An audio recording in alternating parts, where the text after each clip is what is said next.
So I think everything is in place.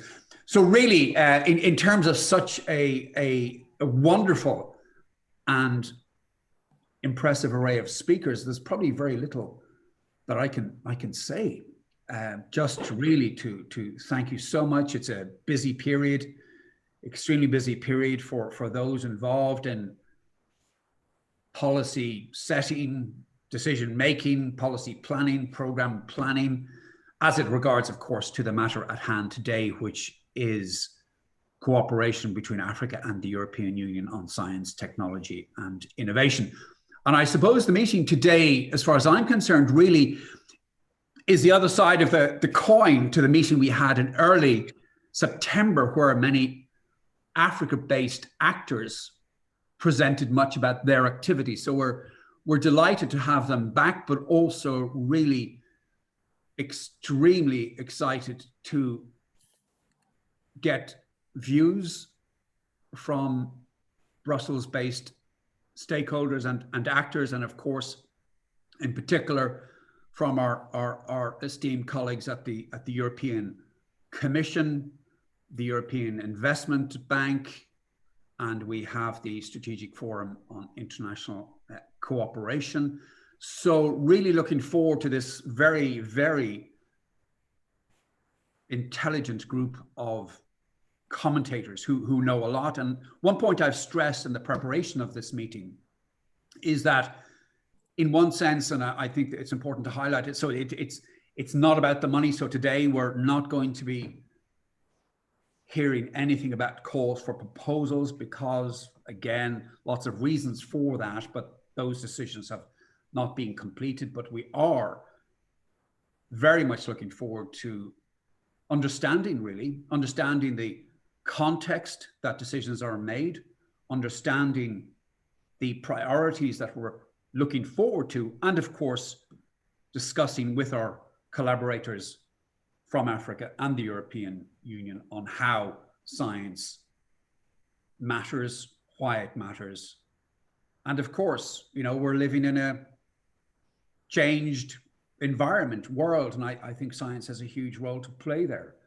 And I think certainly we're not post-COVID at all, but I think recognizing the COVID context and to my mind, one result of COVID is it has done two things. It's really made prominent the contribution of science to addressing this particular challenge. So now we have a range of politicians and policymakers and societal leaders talking about science, but it's also enabled a much more adult conversation about the need for enabling cooperation and collaboration, which really brings us to why we are gathered here today. So really, I just want to repeat again, and I will do so again, my gratitude to all of you who have given up your time to come and share today your views in order that we build understanding. And I say build, the European Commission, the African Union Commission, other institutions have done historically wonderful work to advance cooperation in science and technology. So as I repeat, we want to build on that. We want to widen this stakeholder engagement. Yeah. And look for those new relationships, cooperations and collaborations that are going to be necessary to advance societal objectives, address global challenges, and create innovation together. So enough from me. So now we will go to our first session, which I've titled Perspectives, Africa, EU Science and Innovation Cooperation. And I'm really delighted we have such stellar leadership to talk to us this morning. So my first speaker is Maria Christina Russo, who is the Director for International Cooperation in Research and Innovation at the European Commission in Brussels. So Maria, I'd like to hand over to you, please. Thank you very much, Declan, and good morning to everybody.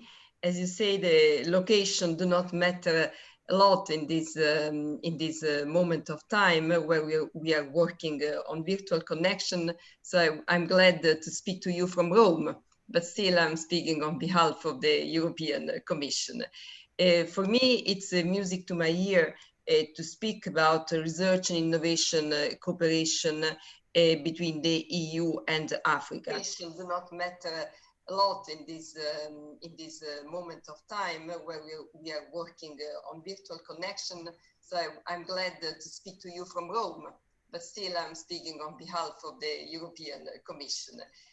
For me, it's music to my ear to speak about research and innovation cooperation between the EU and Africa. It do not matter a lot in this moment of time where we are working on virtual connection. So I'm glad to speak to you from Rome, but still I'm speaking on behalf of the European Commission. For me, it's music to my ear to speak about research and innovation. I think there is a problem. I see myself being repeated. What would you advise me to do? Maybe, Christina, if you, all I can suggest maybe is to log out and come back again. I will then leave and join you afterwards. Yeah, come right back. We'll wait for you. That was an important message that I wanted to pass. Now it is being passed several times. So I go out and come back in the meeting. We'll be here. I try. All I can suggest maybe is to log out and come back again. I will then leave and join you afterwards. Yeah, come right back. We'll wait for you. That was an important message that I wanted to pass. Now it is being passed several times. So I go out and come back in the meeting. We'll be here. I try. All I can suggest maybe is to log out and come back again. I will then leave and join you afterwards. Yeah, come right back. We'll wait for you. That was an important message that I wanted to pass. Now it is being passed several times. So I go out and come back in the meeting. We'll be here. I try. All I can suggest maybe is to log out and come back again. I will then leave and join you afterwards.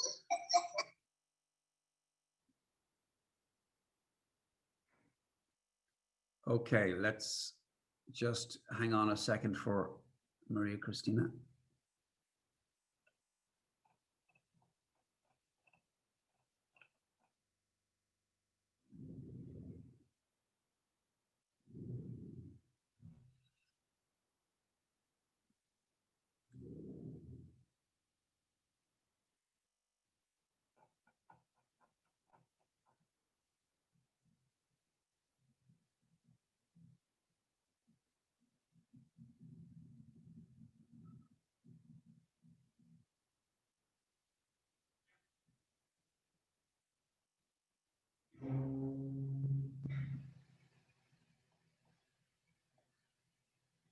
Declan, I'm here again, Christina. You're very welcome, Christina. Yes, okay. You're loud and clear. Okay, great. Okay. Shall I continue? I hope you didn't hear for 10 times what I said beforehand. No, it's an important message. We can't hear it often enough. Good, that's good.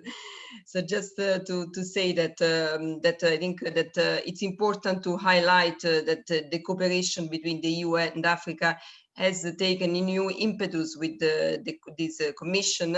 The first visit outside Europe of the President of the European Commission, Ursula von der Leyen, was to the African Union, and I welcome my friend and colleague Mahama here with us.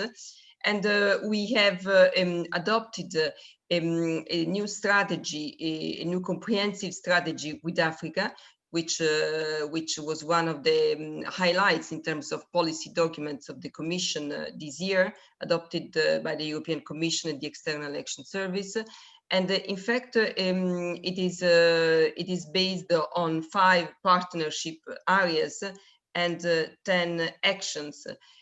One of those actions really concern research and innovation, partnership with Africa to rapidly enhance learning, knowledge and skills, research and innovation capacity, particularly for women and youth, protecting and improving social rights and eradicating child labor.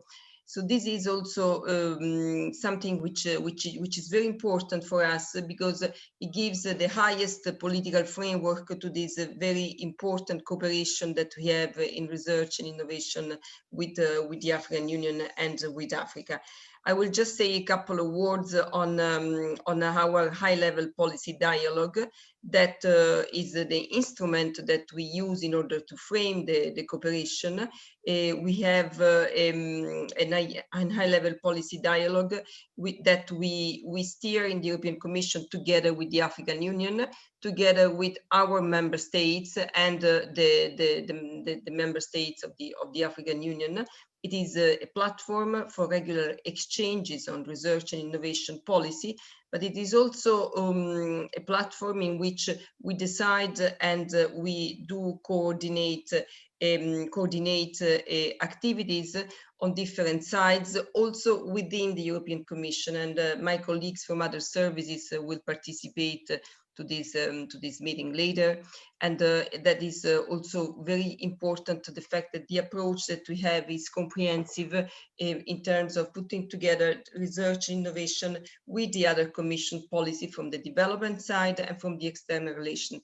Here to say that our cooperation with Africa on research and innovation, it's not only useful in order to advance on science, on innovation, and I will come back to that, but it is also a very important pillar within the overall EU, overall policy framework of the EU-Africa relations. We had a very important moment this year, because in following also the COVID-19 crisis and all the work that we have done together with our African partners in order to tackle the COVID crisis towards through the European Clinical Trials Development Platform, the DCTP, by which you are familiar, that we have in place since almost 20 years, which is a very important platform for global health. And also we thought it was important to discuss all what revolves around the socio-economic consequences of the crisis, to discuss it from a research point of view.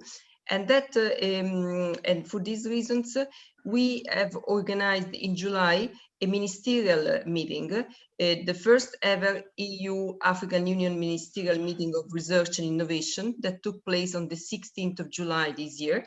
Which was really very important, because as I mentioned before, it gave the highest political blessing to this very, very important cooperation that we have with the African Union on science and technology.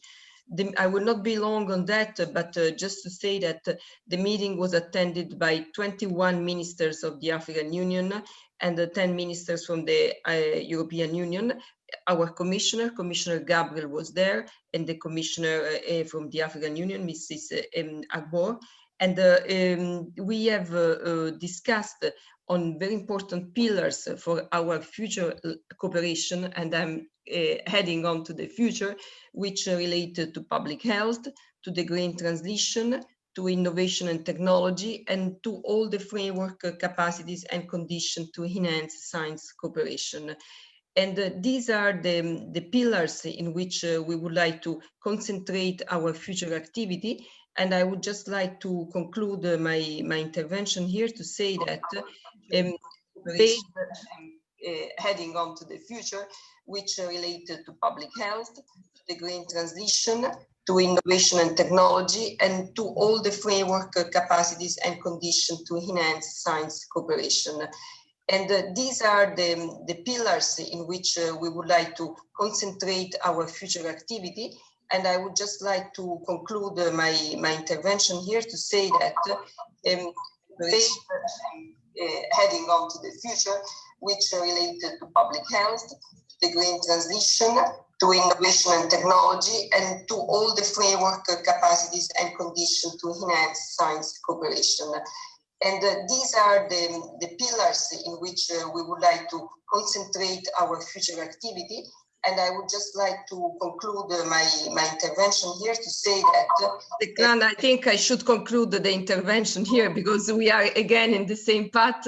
I think maybe it's automatically that when I want to pass important messages, they are repeated. So, I mean, at least the message went through. But I mean, very briefly, what I would like to say, and I have other colleagues who will participate there, notably also Laura Borisova, the head of cabinet of Commissioner Pilainen. She will also give a very the political framework from the development perspective. What I would like to say that all what we've been discussed in this ministerial meeting will pave the way for the work that we will do with the new research and innovation program, Horizon Europe, which should be launched at the beginning of next year. And within this Horizon Europe program, we will have a transversal call related to science and technology and innovation cooperation with Africa, which builds on the policy lines and elements that we discussed during the ministerial meeting, and will be important to further enhance our scientific cooperation with Africa, both in terms of policy, in terms of actions together, and also in terms of budget mobilized for that. So with that, I hope that the discussion today will go smoothly, will be fruitful, and I hope that not everybody will have the messages recorded several times as I did, but at least I hope that it was the main messages have been passed in a way that could be clearly understood and thought about by everybody. So thank you so much, and wish a very good discussion. Thank you very much, Christina, and no, thank you for launching us with those very key and important messages, and I think you've admirably set the tone for today. Thank you so much. I would now like to turn to Mahama Wadrego, who is Director of Human Resources, Science and Technology at the African Union Commission in Addis Ababa, and today, of course, with us online. Mahama, the floor is yours. You are very welcome.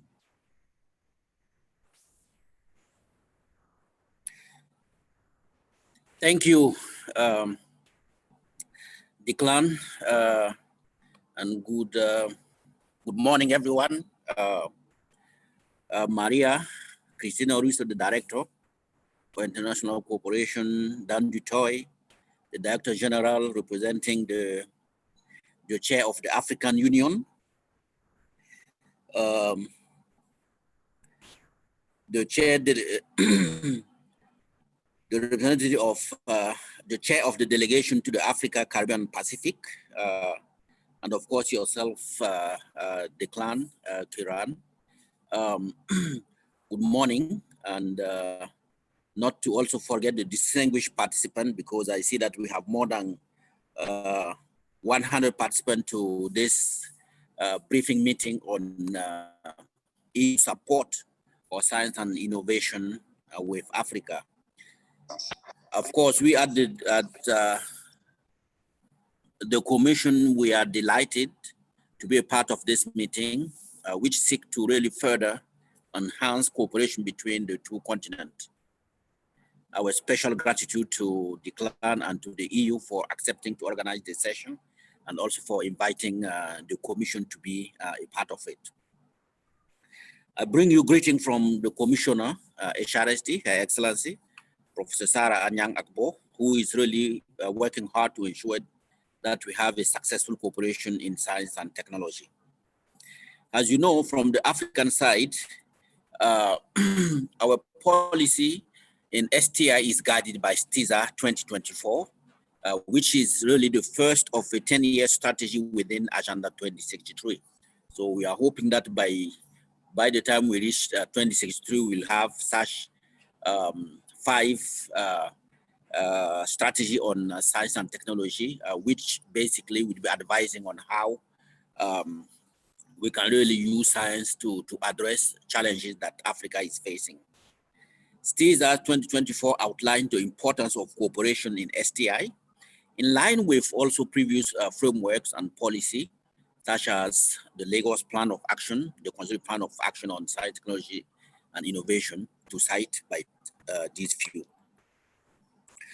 Through the Africa-EU partnership, the European Union and the African continent work together, engage in political and policy dialogue, and define their common cooperative relationship. As you are aware, this partnership is guided by the joint Africa-EU strategy, which is adopted jointly during the EU-Africa summit. And within that framework, we have the high-level policy dialogue, which provide a platform for the senior officials of the two continents to engage on STI policy and program with the view to better shaping the contribution of research and innovation in resolving the problem faced by the two continents. And we all agree that they are similar. The problem are similar, whether you take issue of food security, nutrition. The problem are maybe of a different nature, but similar in terms of approach and basically resolving them. I will not dwell too much on the HLPD, Maria has already alluded to it, and I know that there will be presentations later on by Nike and also the chair of the African side to further explain on this particular framework. Clearly, a certain number of initiatives have been undertaken by the two sides, and some of them include the partnership on climate change and renewable energy, very, very critical.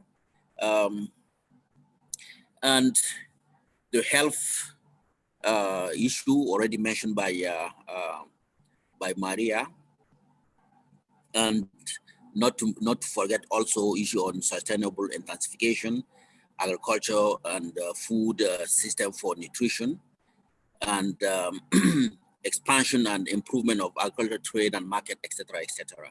So all those are thematic that have been undertaken by the two sides, which are very critical. And of course, there are tools that are used among what has already been cited, include the African Union Research Grant. But we don't want to also forget the GMS and Africa, which is basically seeks to strengthen Earth observation in Africa to really ensure that we have the capacity to use Earth observation to address many issues like agriculture, food security, management of natural resources, including soil, water, etc., etc. I would like to touch base on one important element and undertaken by the two sides, specifically the Africa-Europe Innovation Partnership. It's among the last to come on board, and it was launched in Nairobi 2019. It's part of the effort in the overall partnership dynamic to ensure that we constantly improve the stakeholder model. And by stakeholder model, it's very important because that's where our perspective will be also relying mostly on. Because we need to promote the participation of new players from both Africa and Europe side. We have already seen what we are doing. Basically, the funding model led by mostly state actors, and of course the commission to commission. And we need to really be looking at how best we can bring all the actors that are particularly relevant when we are talking about really innovation, because they are very, very important players in that. For instance, the issue of having incubators, accelerators, they are very critical actors that we need for the diffusion of breakthrough innovation into industry and society, entrepreneurship, job creation, and the feedback into education and critical skills acquisition that really can really take us to the next level of addressing the problems that we are facing, particularly concerning the youth. More than two-thirds of jobs in Africa are now originating from micro, small, and medium-sized enterprises, and there are many innovations taking place across the continent. So we need to really review the model and ensure that we take all that into consideration for both sides to benefit. I want to conclude without really underlining again the importance of international cooperation, particularly in the area of research cooperation, which is really the way forward for any activity you want to undertake, and particularly if you want it to be successful. The translating of research outcome into business making venture is the most neglected sector in the overall STISA 2024 implementation process, which mission is to really accelerate Africa's transition to an innovation-led, knowledge-based economy. We need to shift and concentrate more effort in the area of innovation. We need to ensure that we have startup, accelerator, incubators, SMEs. All those are really the precursor to ensure that we can really arrive at industrial development in the age of knowledge-based economy. Africa needs to embrace the fourth industrial revolution, and that means more cooperation, more involvement of the digital age. Again, I have already mentioned it. We have to really continue exploring for sustainable scenario that bring the two sides to jointly develop, jointly manage, and jointly own this initiative. This may go beyond the current state-funded research in the context of bilateral and multilateral diplomacy. How do we bring into play the non-state actors, the private sector, and as a matter of fact, the informal sector within Africa remain critical and has to be addressed. This is paramount because technological innovation must have broad-based effect in societies, which can only be achieved if all relevant actors, formal and informal, are integrated into technological innovation policies. So having said that, I look forward to really listening to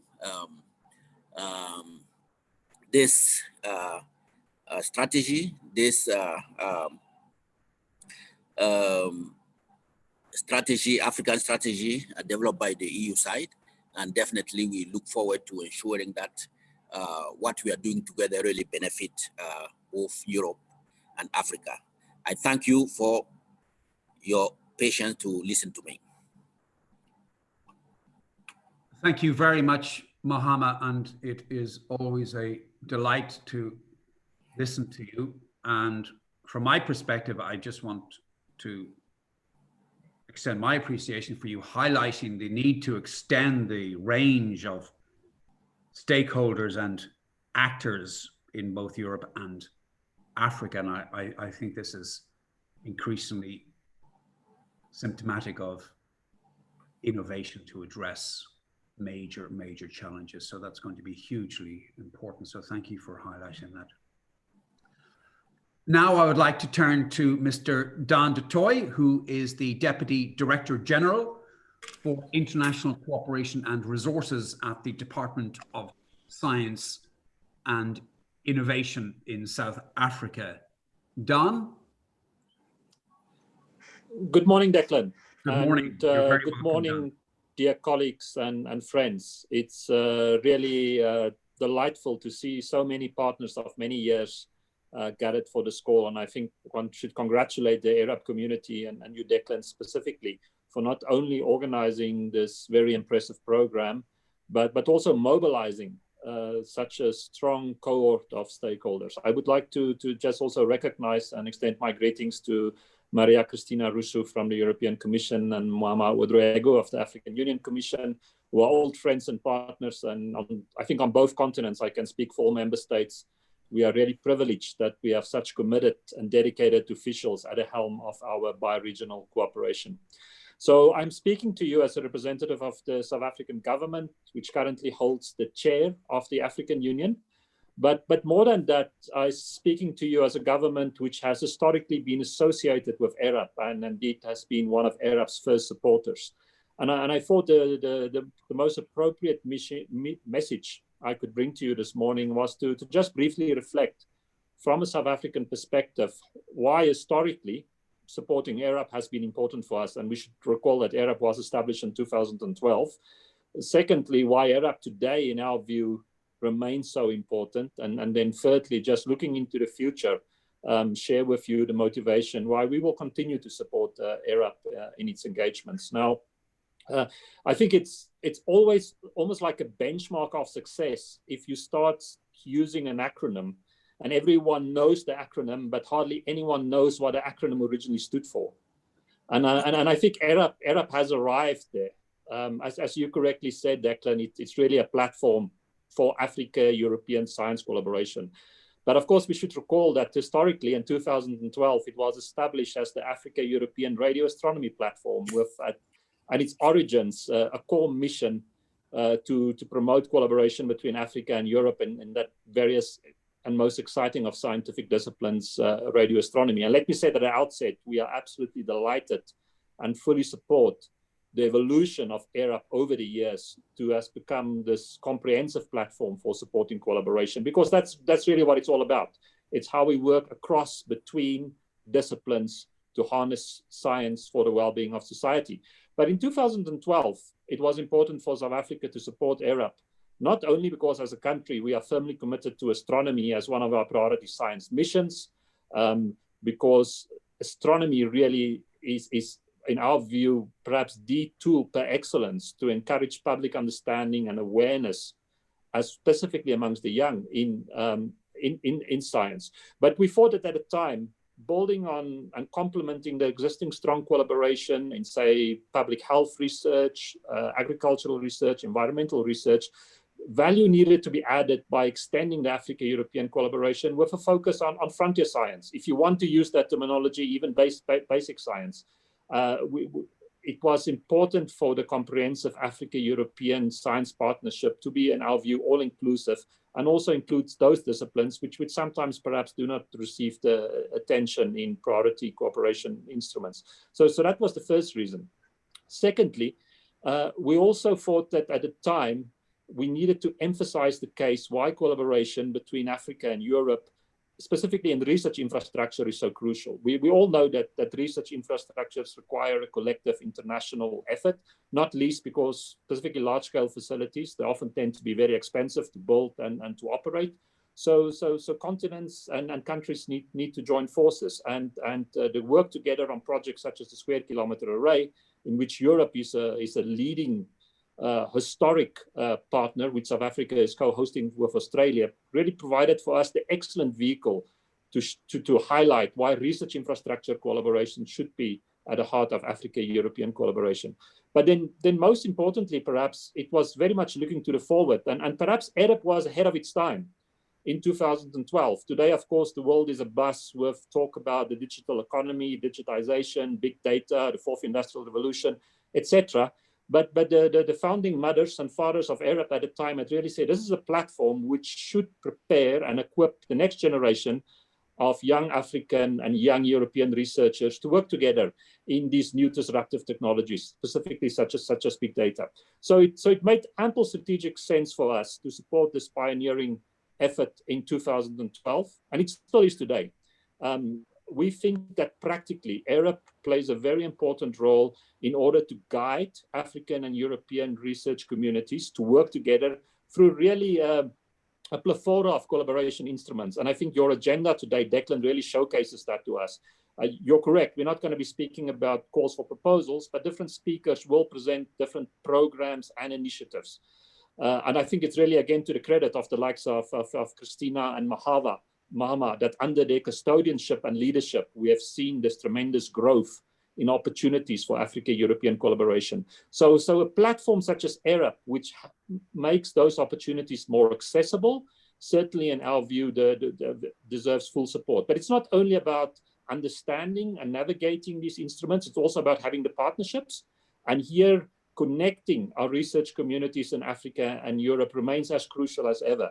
And I think it's really rewarding to have seen how the community of African and European stakeholders and participant AERAPs has grown, not only in numbers, but also in diversity, in terms of countries represented, in terms of scientific disciplines together. So AERAP provides a bit of that glue to bring the collaborators together.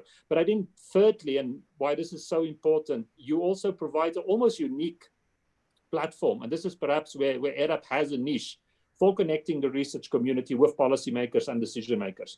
It affords opportunities for boring bureaucrats, the like of me, to listen to researchers on the ground, experiencing the challenge of accessing different instruments and get advice from them on how best to organize and structure ourselves these different programs with their noble objectives. So AERAP certainly today, in our view, continues to fulfill its business case. But then just to conclude, to look towards the future, we certainly from a South African perspective have absolutely no doubt that, I think predicting has become a very dangerous business, as we all knew.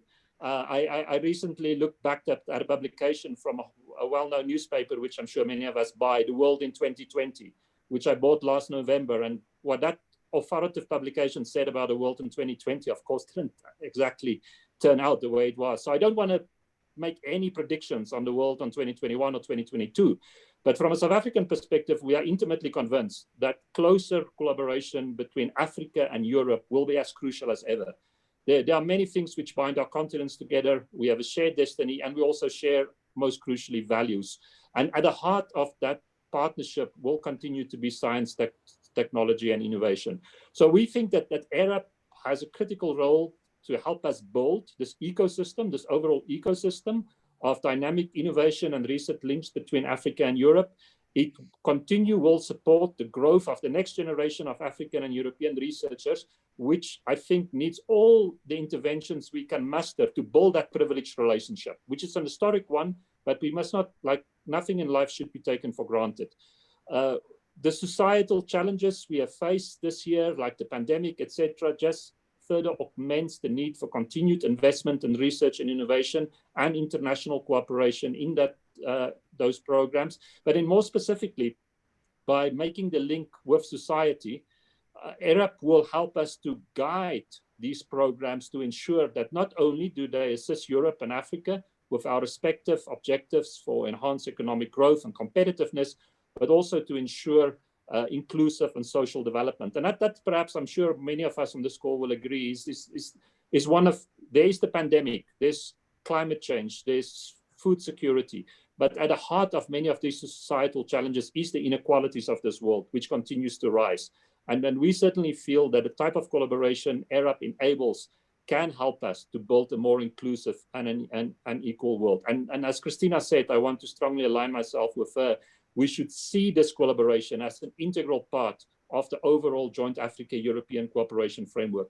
Our science, technology, and innovation collaboration reinforces our political partnership, it reinforces our trade links, and it reinforces our development partnership. It's a huge pity that we could not have the Africa-European Union Summit this year. I mean, we're quite confident that event will be convened soon, and we have absolutely no doubt that science, technology, and innovation will have its due place on that agenda. So just to conclude, we have supported AERAP in the past, we support AERAP today, and you can continue to count on our support for the future, because we think the business case, the motivation for collaboration between Africa and Europe is as important as it's ever been, and AERAP can certainly play its part to support that collaboration. So with those words, our best wishes, and I look very much forward to listen to everyone and participate in the discussion. Thank you very much. Thank you indeed, Dan, for that excellent intervention, and I think you've given us much food for thought. My takeaway is the emphasis you've placed on inclusion and inclusiveness, and I think this is a leitmotif for society in general, but also applying it to science and innovation collaboration between the European Union and Africa in future is certainly something we will highlight. I'd now like to go to Mr. Carlos Zorino, member of the European Parliament, who is chair of the delegation to the Africa, Caribbean and Pacific, also known as the ACP, EU Joint Parliamentary Assembly. And just before he speaks to it, I just would like to give you a little bit of history and that is in late 2011, the European Parliament supported a written declaration supporting science capacity building between the European Union and Africa, prioritizing radio astronomy. It is a detail, however, it's worth pointing out for the reason that a lot of MEPs and others got behind this and really supported it.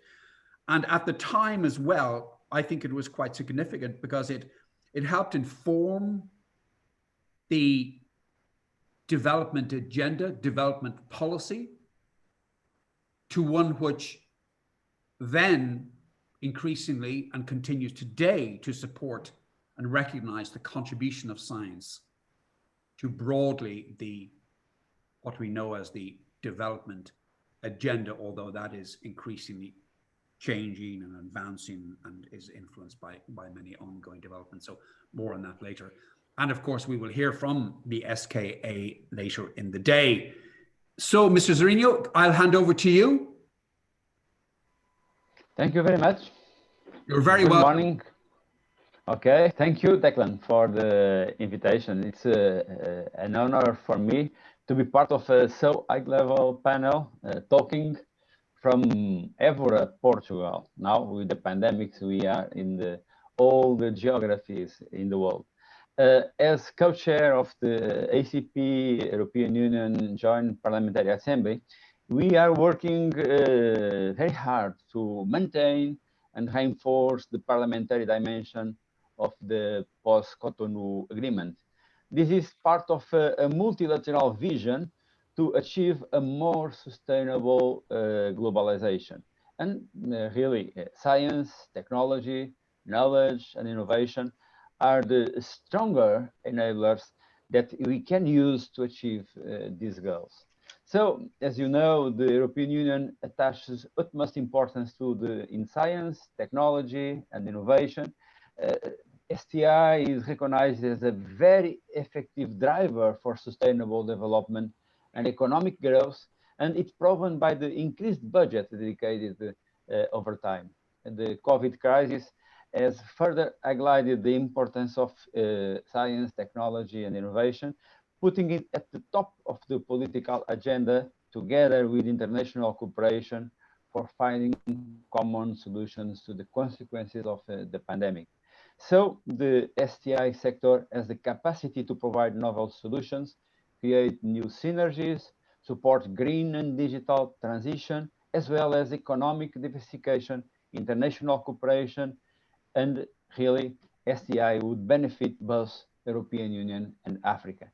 Critical elements of the sector, such as reliable electricity, affordable high-speed broadband connectivity, could make the difference in the economic recovery, particularly for the most fragile countries.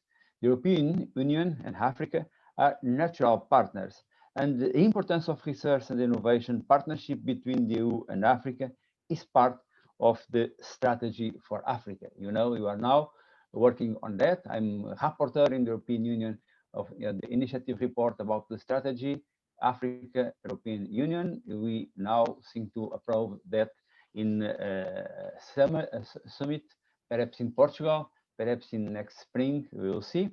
This is what the European Union Africa cooperation must be about, a partnership between equal, moving away from the recipient donor logic for addressing mutual benefits and economic growth. STI has also the potential to contribute to some of the key priorities identified for the post-Cotonou agreement. We are also working in the post-Cotonou agreement. I'm also rapporteur in this field, and the negotiations are going to an end, we wish. And in the post-Cotonou agreement, one of the most important issues are the environmental sustainability and climate change, and inclusive sustainable economic growth and development. All of that is about science, innovation, technology, knowledge. Wider than that, STI can effectively contribute to support the EU and Africa in achieving together the sustainable development goals by 2030. And talking a little about Horizon Europe, the research framework program in the making recognizes the strategic importance of the STI sector and the need for enhanced cooperation between European Union and Africa. In the negotiations towards Horizon Europe, the European Parliament has been very vocal in requesting increasing budget for research, increasing international cooperation, wider participation, results to be accessible to the largest public possible. We have highlighted the importance of the participation of the new generations and human that driving Africa future. Let me underline that in the last moment agreement, now we have some trouble with this agreement, as you know, with the veto from Hungary and Polonia, but in the last agreement between the Council and the European Parliament, we achieve a top of 4 billion in the Horizon Europe program. This is more one contribution to the European Parliament to put in the field our vision. We must be confident that the European Union and Africa will be able to seize the opportunity. There are in fact already a number of success stories on STI cooperation between the European Union and Africa, both in the 7th Framework Program and in Horizon 2020. Christina talked about some of these examples. I have a lot of examples, but I have no time to explain all these examples. It's now time to consolidate, scale up, but also make those results accessible and profitable for the large public. Improved coordination between activities funded through Horizon Europe and those supported under other union programs is essential in order to increase effectiveness and also to raise the profile of the European Union in supporting STI in Africa compared to other players, namely with the new Neighbour Development and International Cooperation Instrument. So in the ACP Joint Parliamentary Assembly, but also in the DEV and in the ITRE committees where I'm working, all of us are very aware that this is an opportunity to develop a partnership between equals that is very, very important to Europe, is very, very important to Africa. Most of all is important for the future of humankind and the future of the world. Thank you very much. Carlos, thank you very much indeed. And as you know, I'm a big fan of collaboration with the European Parliament when the opportunity presents itself, because of course the Parliament is a gateway to the citizen, and I think obviously complements much of what the institution of the European Union undertakes. So thank you very much, Carlos. Now we will move to our next session, which is a keynote speech. And I'm delighted. I have another meeting. I will enter in 10 minutes, okay? 5 minutes, okay? Please pass me two or three names, okay? Put me, okay?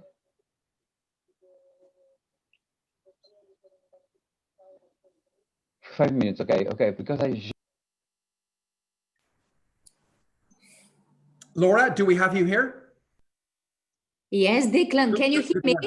Yes, loud and clear. You're very, very welcome. And just to share a detail with everybody, I first met Laura as a very enthusiastic contributor to a meeting on the United Nations report entitled The Age of Digital Interdependence, and the associated report of the United Nations entitled A Roadmap for Digital Cooperation. And I just mentioned that, as I said, as a detail, because as we look at this global context, which I really try and do as much as I can, we find there is a shared agenda globally.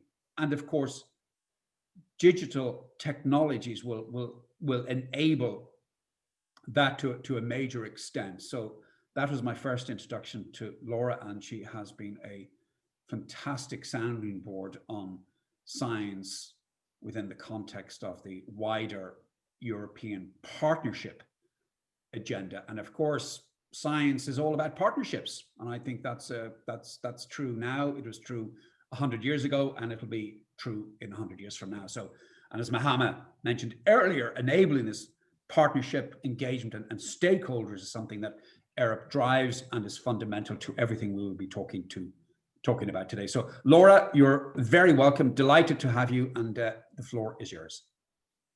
Thank you, Declan. Thank you for these kind words. Delighted myself to be with you today, with these distinguished colleagues, and I would like specifically to congratulate the African colleagues that are with us today.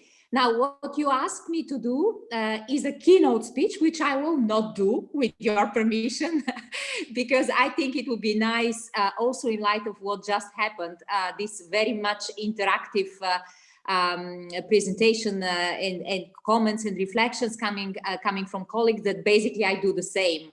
So I was thinking, with your permission, under your control, Declan, just to indeed maybe put forward a couple of reflections that I've been reaching over the last months, sort of leading this process, global process on cooperation with Africa in general terms, not only STI, but constructing the partnerships, partnership of equals that Mr. Zorrinho also just referred to. And of course, a special hello to all my colleagues from the European Commission, Christina, that I know for a very long time, and I see others present too. Without further ado, so as I said, I'm not going to be formal. On the contrary, I'll just really focus on some elements over the last month, since the beginning of the mandate of the current Commission, which sort of predetermined a little bit, our relationship and our partnership with Africa. And I'll start by exactly saying that the new portfolio of my commissioner is not anymore just a development commissioner. It used to be the case, and I'm sure that everyone knows that.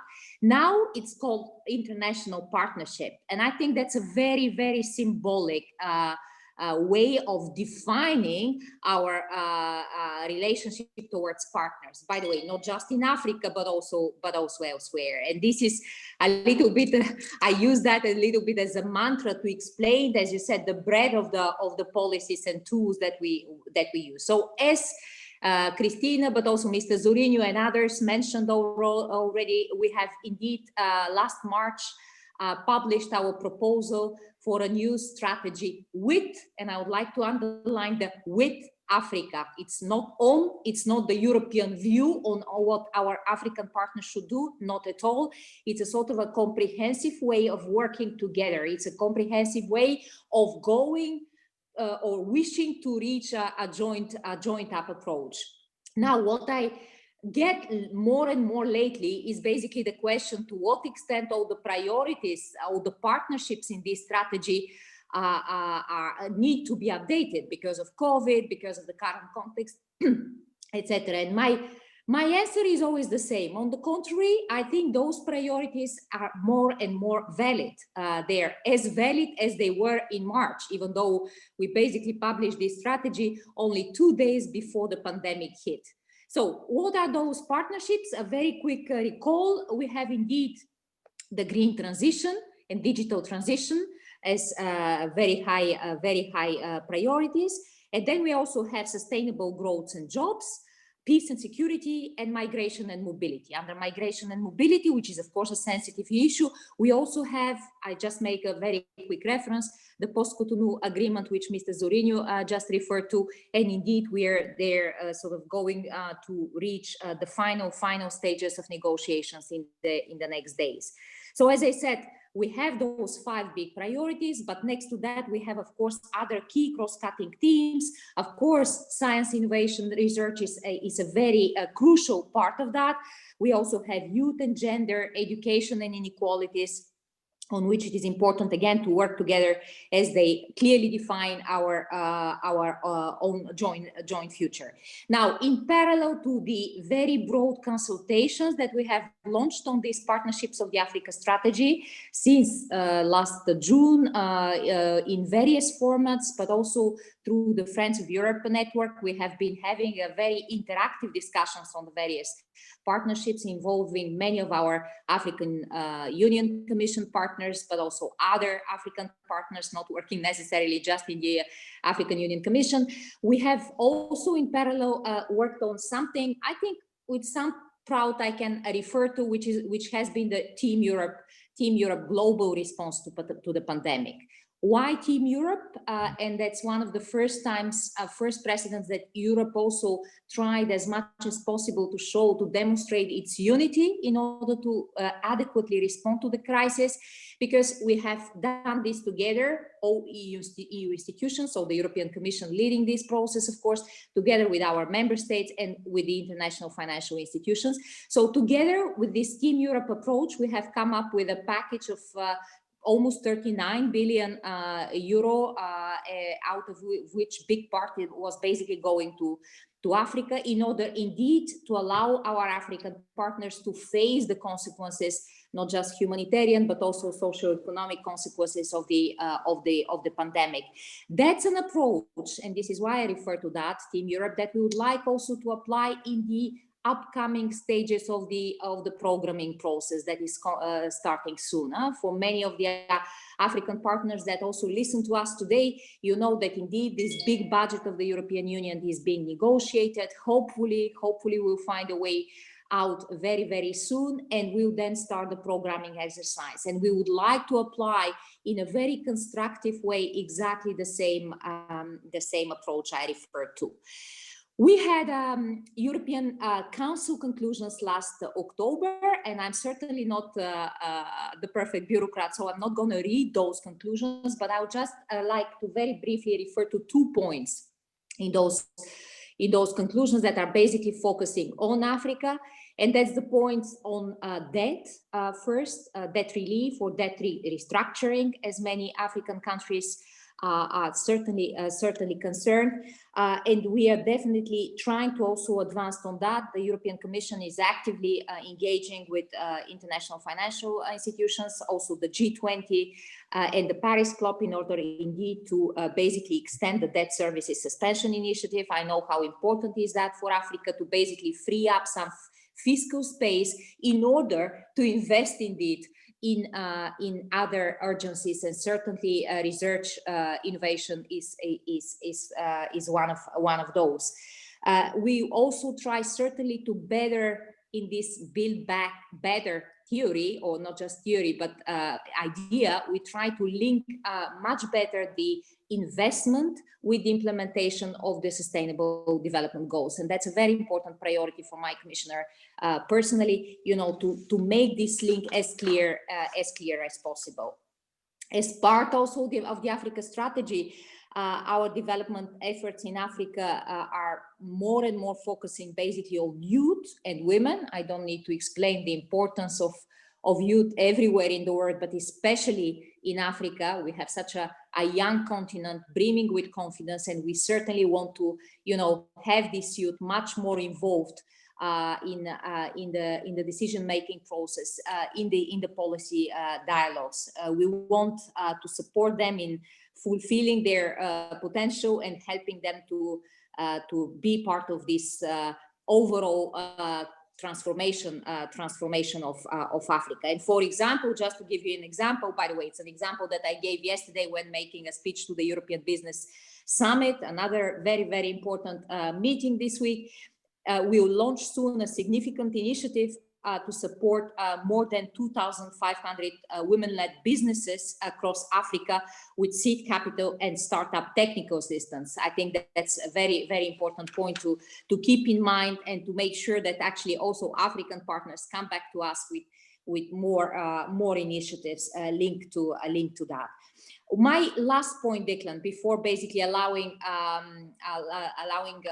the discussion to start, because that's what I'm looking forward in this in our meeting today. Really interactive exchanges, reflections that will also help us and feed us more for the upcoming work would be the following. I mentioned already the upcoming programming, the summit that many of the speakers before me referred to, the Europe-Africa Summit, has been indeed postponed, was supposed to take place, as you know, in October, will be postponed to next year. Many people saw that as a sort of a negative signal, but, you know, sort of risking to lose the momentum of this renewed, revamped partnership with Africa. That's not at all my interpretation. I think we have simply to use this time up to the summit again to consult even more our African partners to try to reach this joined up approach that I was referring to. And I'll just mention two last points here. Indeed, again, those European Council conclusions from the 15th of October that I referred to are also invoking the need to come up with a, and I quote here, a comprehensive multi-sector, multi-level and multi-stakeholder investment program for Africa. And for that, we are working within the European Commission together with many of the other Director Generals involved on a list of tangible deliverables, tangible flagships that would be part of this investment package to present to our African partners in the upcoming summit. I think the area that is being discussed today, STI, is a very relevant one, and I'm pretty sure that I'll see many of the projects and flagships focusing on that. So let me stop here, but by again inviting clearly everyone in the meeting today to participate in the overall consultation process that we have launched on the various priorities. Tomorrow we'll have a big consultation on the sustainable growth and jobs partnership, including trade, in the presence of my commissioner, but also Executive Vice President Dombrovskis and Commissioner Gentiloni, together with also our African Union Commissioner Muchanga will be there. So it's very, very important to be with us to that we discuss all this together. And again, the meeting of today is a perfect demonstration of how this is being done in order to reach common priorities, joint priorities, which we could present to our leaders in the summit next year. And on that basis, make sure that we basically implement this partnership of equals. Let me stop here, Declan. Over to you. And again, a pleasure being here. Wonderful, Laura. Thank you. Thank you so much indeed. That was a really very informative presentation. I completely actually agree with you. To a degree, the longer the summit is delayed, the more time to engage and build those relationships and stakeholder scenarios, which are very, very necessary, as we know in science and other areas. And I hear a lot about build back better, and my take on that actually is build back together, which I think is, in my view, a more necessary narrative, because I think that together is really what defines it. And again, your point earlier, it's not about science for Africa, it's science with Africa. And I think this really epitomizes how we have to approach it. And of course, this really will enable the joint realization of opportunities to demonstrate how science contributes and to allow science to contribute. And of course, I also agree with you that now science is much more relevant in many areas. But enough from me. I absolutely take you up on your agreement to maybe take questions. So I'll open it to the floor. Do we have anybody who would like to ask Laura a question? And of course, this will be part of an ongoing dialogue, Laura. So we'll stay in touch with you, of course. But just for at this point, does anybody want to? I would, if I could, Declan, George Miley. Everybody, please, George, go ahead. Thank you very much. Also, thank you, Laura, for your really great talk, very illuminating talk. My question is about education, because, well, I'm a radio astronomer, but particularly involved in reaching out to very young children, because I think that is an important additional added value of the science.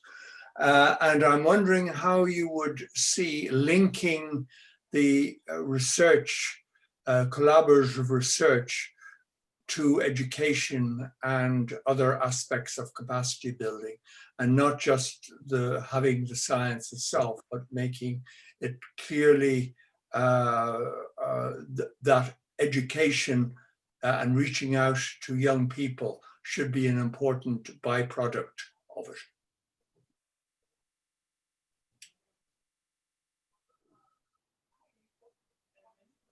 Declan, do you want me to take this up now? Please, or? no, absolutely, Laura. No, delighted, please. Excellent, George. Thanks a lot. An excellent question, and I guess we'll need I'll need another 2 hours of discussion at least to focus now on education, because of course I was brief in my introductory remarks, but education specifically, it's a big priority for us, big priority, and I don't say that in a very trivial way. No, I say that because with the upcoming programming that I mentioned, that I referred to be completely honest with you, education was just one priority among others. Now, what we are trying to do for this upcoming programming, and it's going to be a big thing, yeah, because it covers the 7 years budget in the future, is basically to be up in the percentage of basically money that we give to the educational sector. You know, my commissioner is a former teacher, and she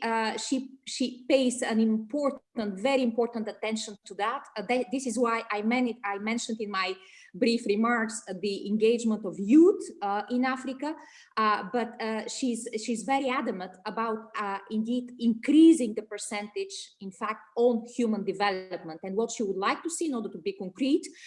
And that's quite an internal information that I'm disclosing here, but I don't mind, because as I said, that's a proof, an evidence of why we want to pay such attention to education, is basically to increase the investment up to 20% for human development in general. Human development, of course, covering not just education, but also health, etc. But also 10% definitely going to education proper. This has never been the case. This is a huge political priority for us. So count on us. We'll definitely make sure that this is being implemented as soon as we have a bit of a clarity on the budget. That's great to hear. Thank you very much.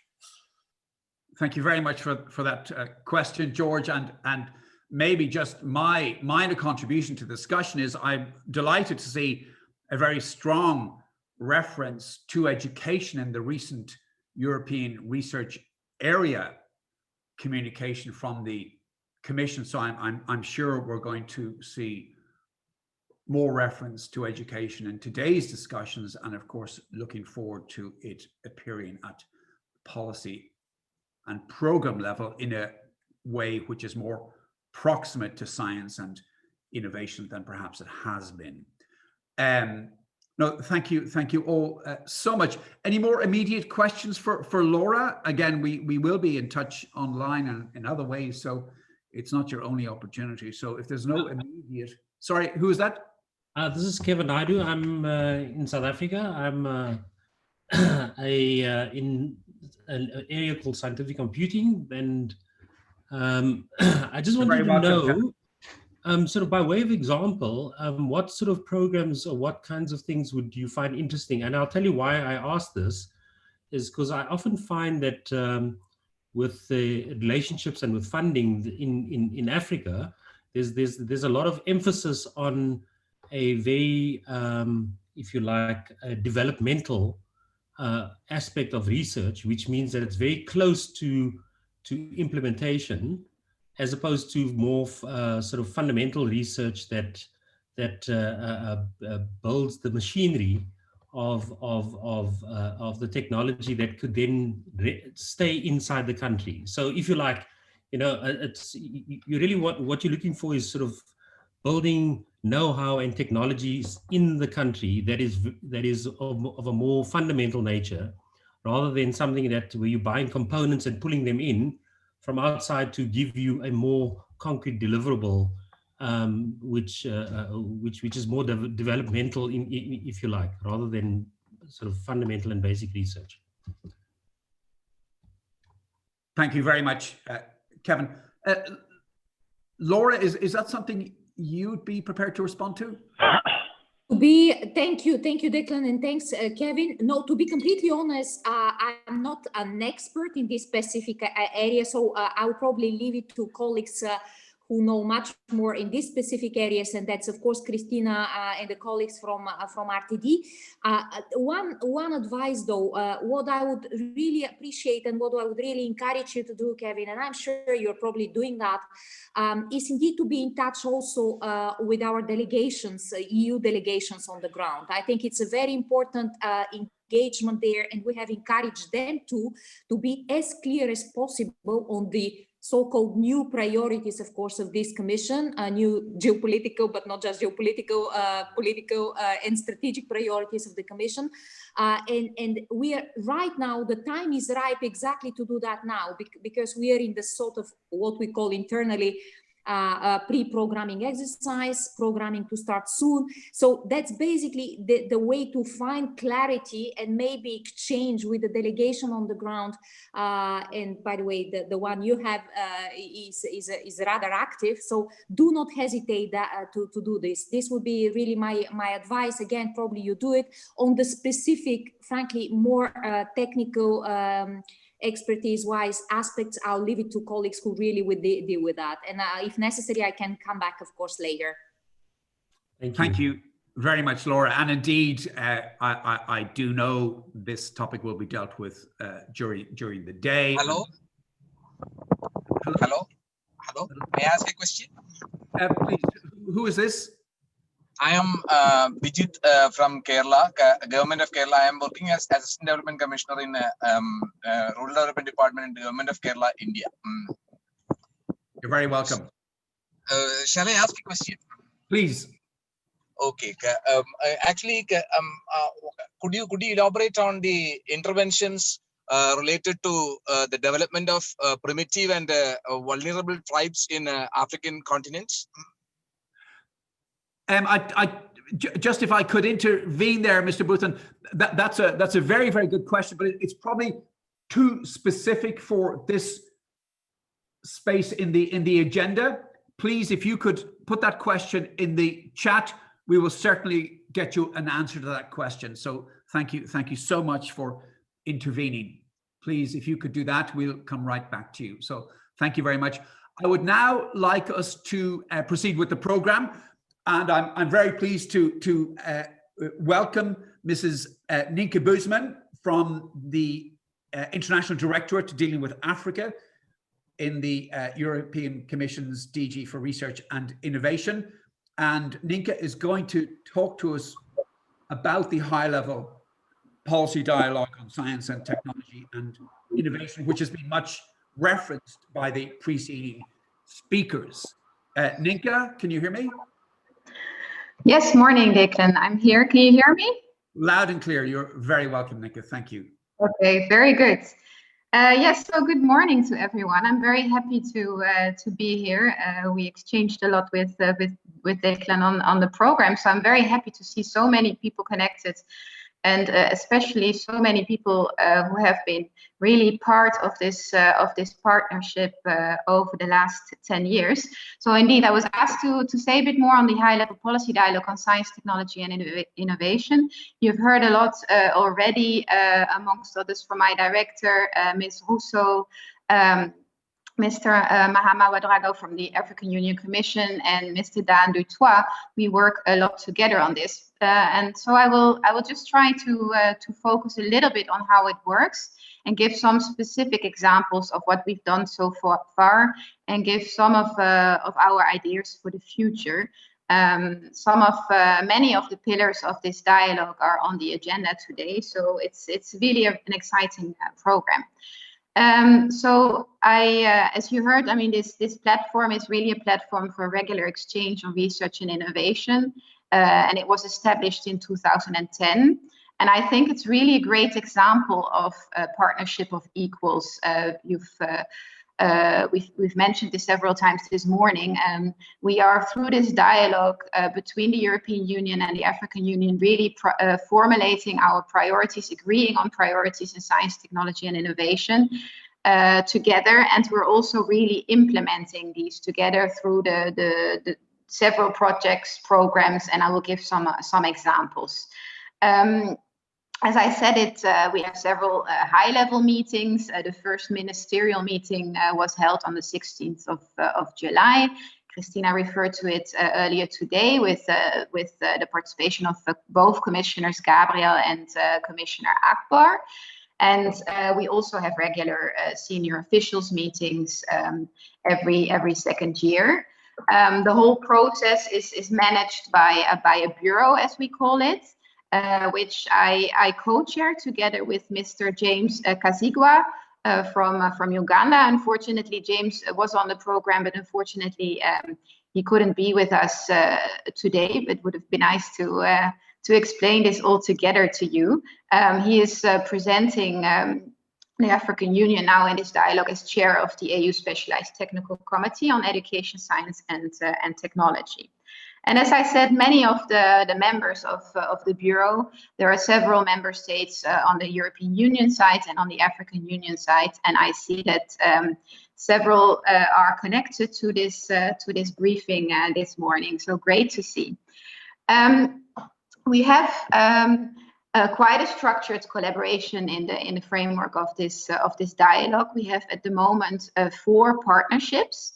And we spent altogether in the region of almost 2 billion euros on really joint programs and projects. And I would like to say a little bit more about these 4 different pillars. So we have, first of all, in the area of public health, the European and Developing Countries Clinical Trials Partnership, which was also mentioned already. It's a 1.4 billion euros partnership where we're really supporting collaborative research to prevent and treat infectious diseases such as HIV/AIDS, tuberculosis, malaria, and other poverty-related infectious diseases. Of course, since COVID, this partnership has also focused its attention a lot on COVID. The second partnership we have is related to food and nutrition security and sustainable agriculture, where we're pursuing the implementation of a 10-year roadmap. We started all this in 2016, and you will hear more about it today. My colleagues from DG Agriculture, for example, are speaking later this afternoon, I think. We're focusing on sustainable intensification, agriculture and food systems for nutrition, and on trade and markets, and some of the cross-cutting topics like innovation. So far, I think this is really the oldest partnership we have invested around 400 million euros together. And here again, investments are coming from not only the Commission, but member states on both sides, and we're really implementing this partnership together. Just to give you an interesting success story from this partnership, one of the projects is called Innov Africa. And in this project, they developed a knowledge platform called the Village Knowledge Net Centers, which is connecting farmers and rural communities through smartphones for a faster and effective information and knowledge flow. And this enables smallholders to make informed and timely decisions, reducing risks and vulnerabilities, and maximize economic returns. Thereby ensuring self-sufficiency and sustainability. And this project, for example, involves partners from Kenya, Ethiopia, Malawi, Rwanda, Tanzania, South Africa, and Zimbabwe, and several on the European side as well. tí ọ̀dọ̀ ẹ̀ súnmọ́ àti tó tẹjọ́ ń ṣiṣẹ́.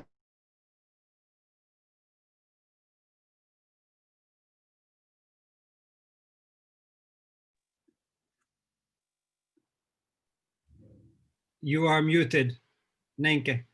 Nenke, can you unmute yourself? Yes, probably you muted everyone. Huh? I did, and I couldn't find you, but there you are. Yeah. Okay, good. I'm back. Yeah.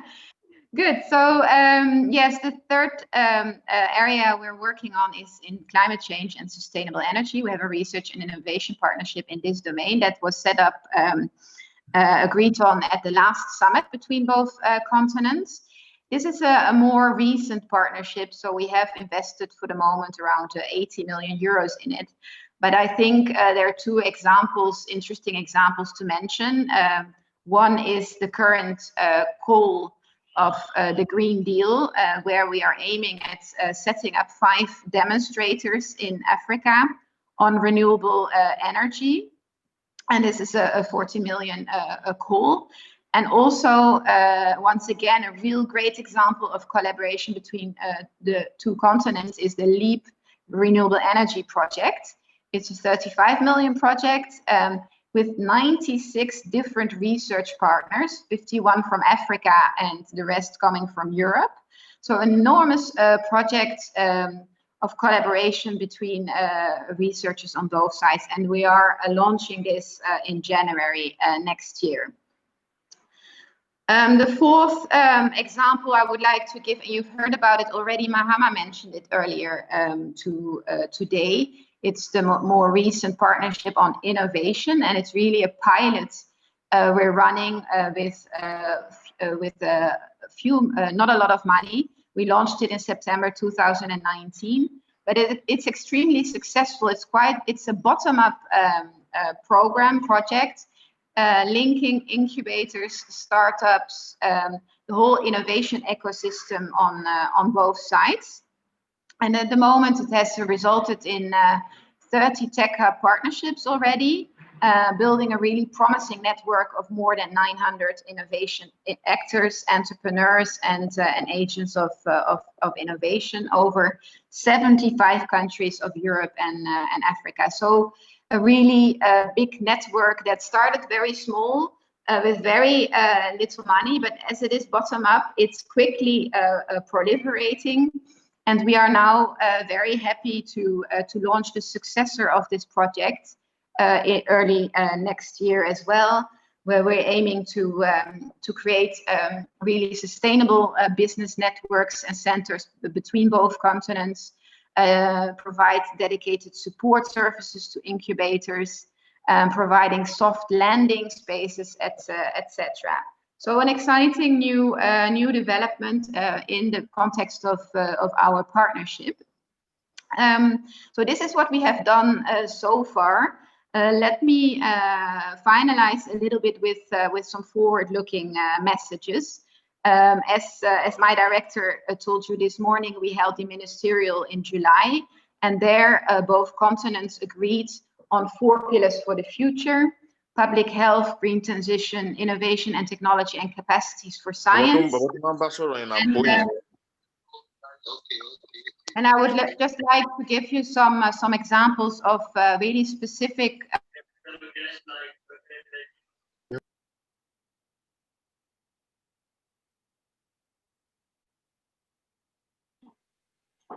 Nenke, sorry, the mute again.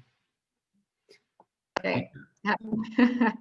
Muted automatically. Yes, so the future, the first big program we're working on is the follow-up of the EDCTP program, which is called the EU-Africa Global Health Joint Undertaking. It's under development, but it is really going to be the continuation of EDCTP. And once established, we would like to explore a whole of Africa approach, given that the current program is including sub-Saharan African countries only. So that will be one of our initiatives for the future. The second one, I think, very exciting is the Transversal Africa initiative that was also mentioned by my director in the first work program of Horizon Europe, where we really want to cut across all the pillars of the program and launch one big, we don't call it a call, but a transversal, we call it an initiative for a lot of new programs and projects related to our priority areas. And of course, we've heard this also following a recent memorandum of understanding that DG Research and Innovation and DG DevCo concluded a couple of months ago.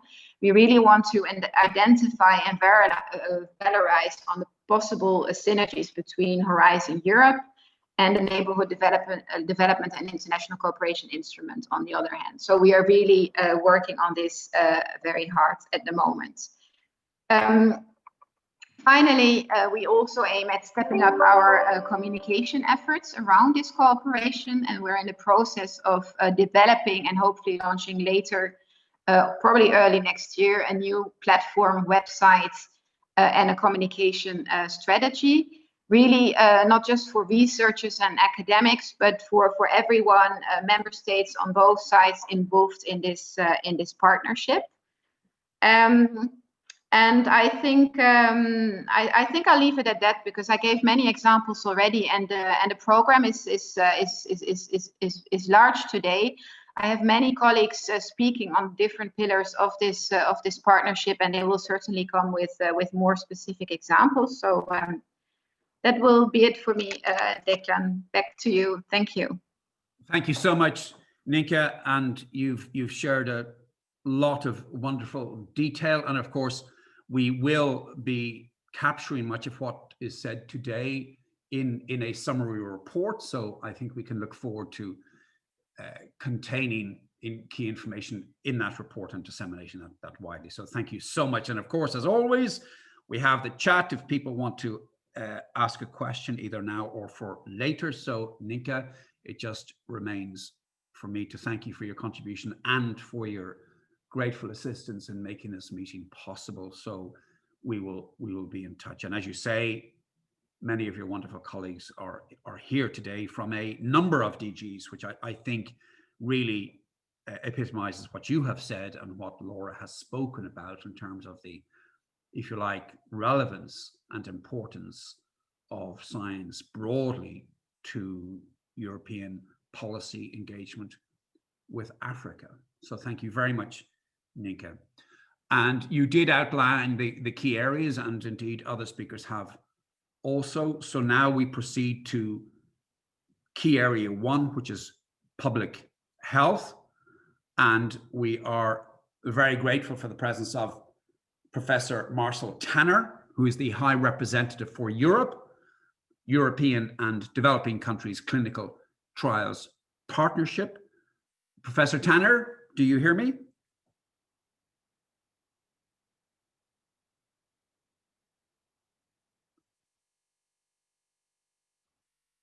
Hello.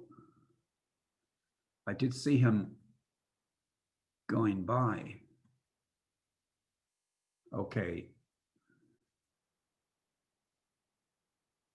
Right. Okay. Well, he must have a connection problem. We will come back. Gianmarco, do you hear me? Yes, I can hear you. Hello. Gianmarco, you've moved up the queue. So listen, you're very welcome. So apologies for the slight change in order.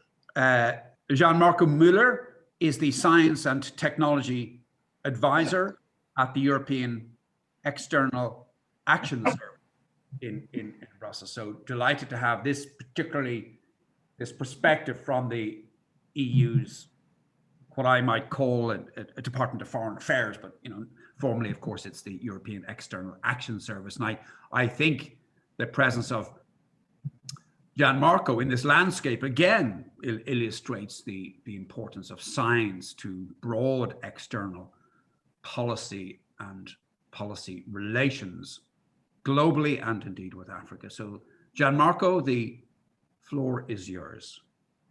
Yes, thank you very much, Declan. So in fact, I've been in this job just for 3 months, which shows also the higher role, the more important role science now plays also in foreign affairs, which of course also the COVID-19 crisis. And I want to talk in my intervention especially about the thing we are all waiting for, and that's COVID-19 vaccines. And let me perhaps start by saying that the SARS-CoV-2 virus is the most multilateral virus ever. We've never seen a virus spread so quickly to all the continents, and within a few months it had reached the most remote places in the Amazon or in the Sahel. And I think it's only Antarctica and the International Space Station where it hasn't reached yet. We have seen that scientists have stood up to this challenge in a remarkable way, working around the clock, around the world on vaccines. And it's great that, especially in the last days, we are seeing progress and very positive news.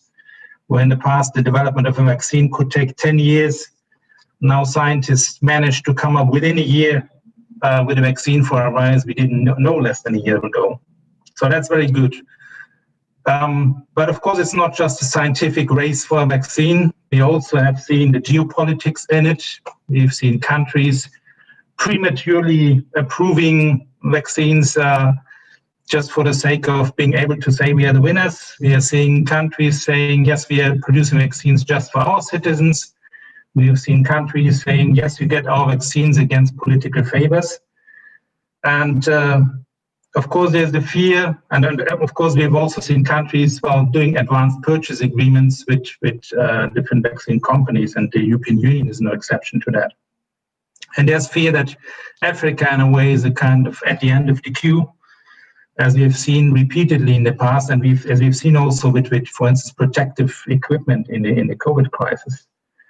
Now, the European Union, as of day one, has been pushing for a multilateral approach. We will remember the pledging event President von der Leyen hosted at the beginning of May, which gathered 16 billion euro for COVID action.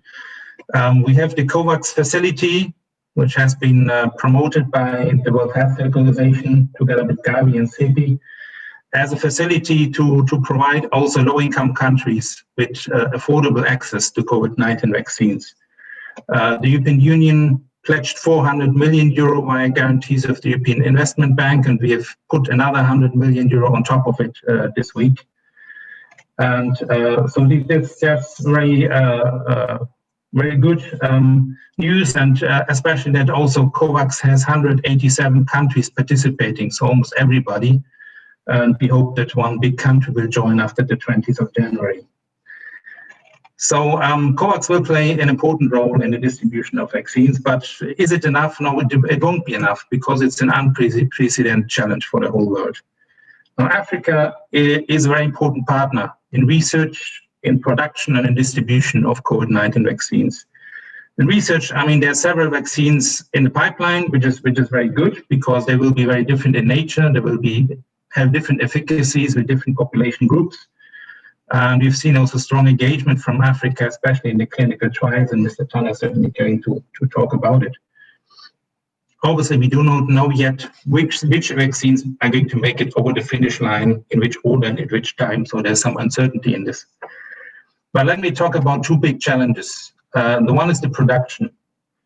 We have almost 8 billion people on the planet. Let's assume everybody needs 2 doses, then we're already talking about 16 billion doses, which we need of whatever vaccine.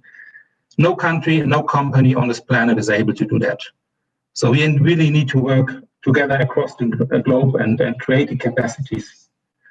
Mass production started actually already with some of the companies, but even this won't be enough. Which is why it's so important to support also the vaccine industry in Africa.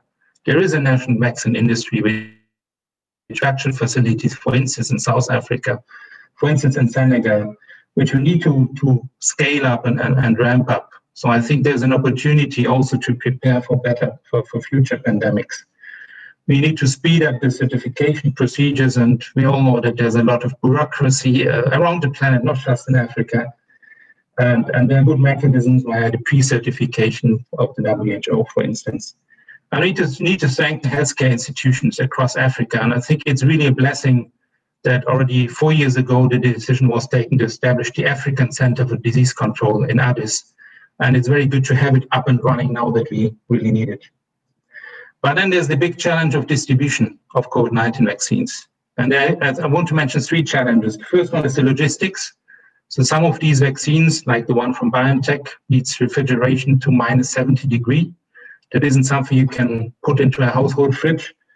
And to distribute this to remote villages will be a challenge. There is a very big issue around the fact that we are talking here about a vaccination campaign primarily for adults, which is different from vaccination campaign for children,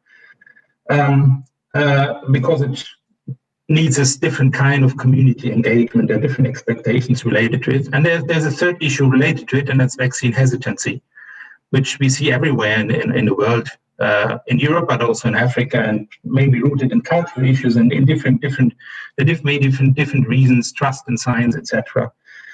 So we also need communication strategies for that.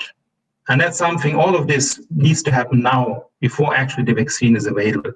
So we need to work on this, and I think Africa has a huge amount of expertise in vaccination campaigns, in working on the ground under difficult climatic conditions in rural areas, etc. And I think there's a lot the world can actually learn from Africa.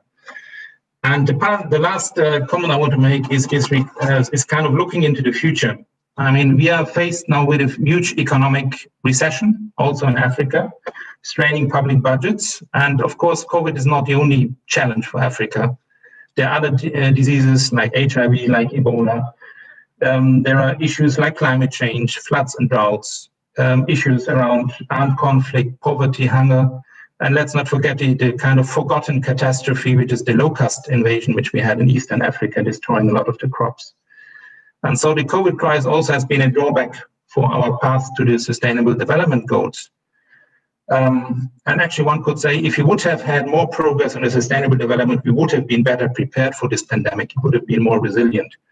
And these are, of course, systemic challenges. When you have population growth, it means pressure on ecosystems.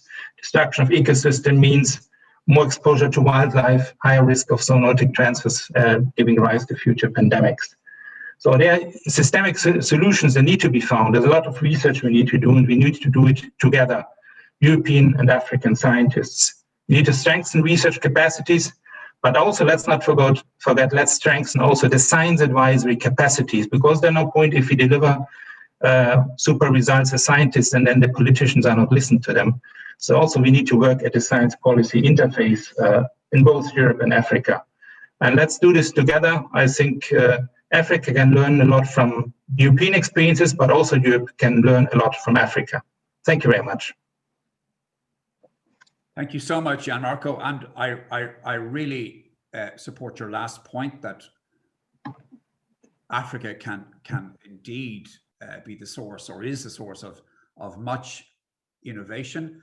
And I was fascinated recently to learn that the University of Cape Town is the 6th highest recipient of funding from the NIH.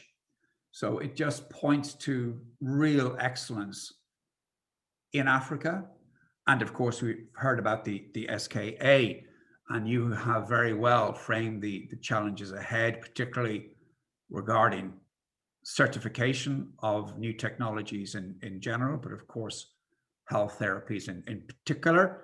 So of course, the regulatory pathway for innovation is something which is going to be hugely important. But of course, this importance can be addressed through increased and extensive dialogue. You also make me reflect on the fact that, and this is in one sense apropos of nothing, but just putting it out there, is that we, again, sometimes we just subscribe to a narrative that, spend more money, get more innovation, and to many degrees that's very, very true, and I'm a great advocate of spending more money on science wherever. However, what I would like to point out is a fascinating fact, to my mind anyway, which is that approximately 7 to 10% of patents go off patent each year, and that's very approximately 7 million patents. And this information is in the public domain, but of course it's not used and it's not available for many, many reasons. So I'm just pointing to that as, you know, the sort of issue that needs to be brought into the discussion framework to ensure that when we talk about research and access to knowledge and know-how, we are also factoring in the patent system, which has been vital to sustain innovation in advanced economies. And this needs to be shared and needs to be part of the dialogue with regard to, in particular, the issues you have addressed, Gianmarco, but also more generally with regard to innovation in a wider context. So thank you so much for that. I understand Professor Tanner is on his way, as it were, but he isn't here yet. So now I would like to ask David McNair to speak to us. He is the Executive Director for Global Policy at the One organization. And I'm delighted David is here because he's not a scientist. At least I don't think he's a scientist. Well, he'll correct me if I'm wrong there. But David brings this, to my mind, unique perspective on what people feel, what people are concerned about. And I think that's a hugely important factor when we talk about societal issues, when we talk about engagement with society, when we talk about, in the scientific sense, science dissemination and communication. I think this wider sensitivity to populations in their various guises is very, very important. So I'm delighted David is able to join us. David? Thanks, Declan. And it's a great pleasure to be speaking to you all. At the One campaign, we mobilize citizens' voices to try and convince governments to invest in the fight against extreme poverty. And that's, you know, investment in research and development, in public health and education.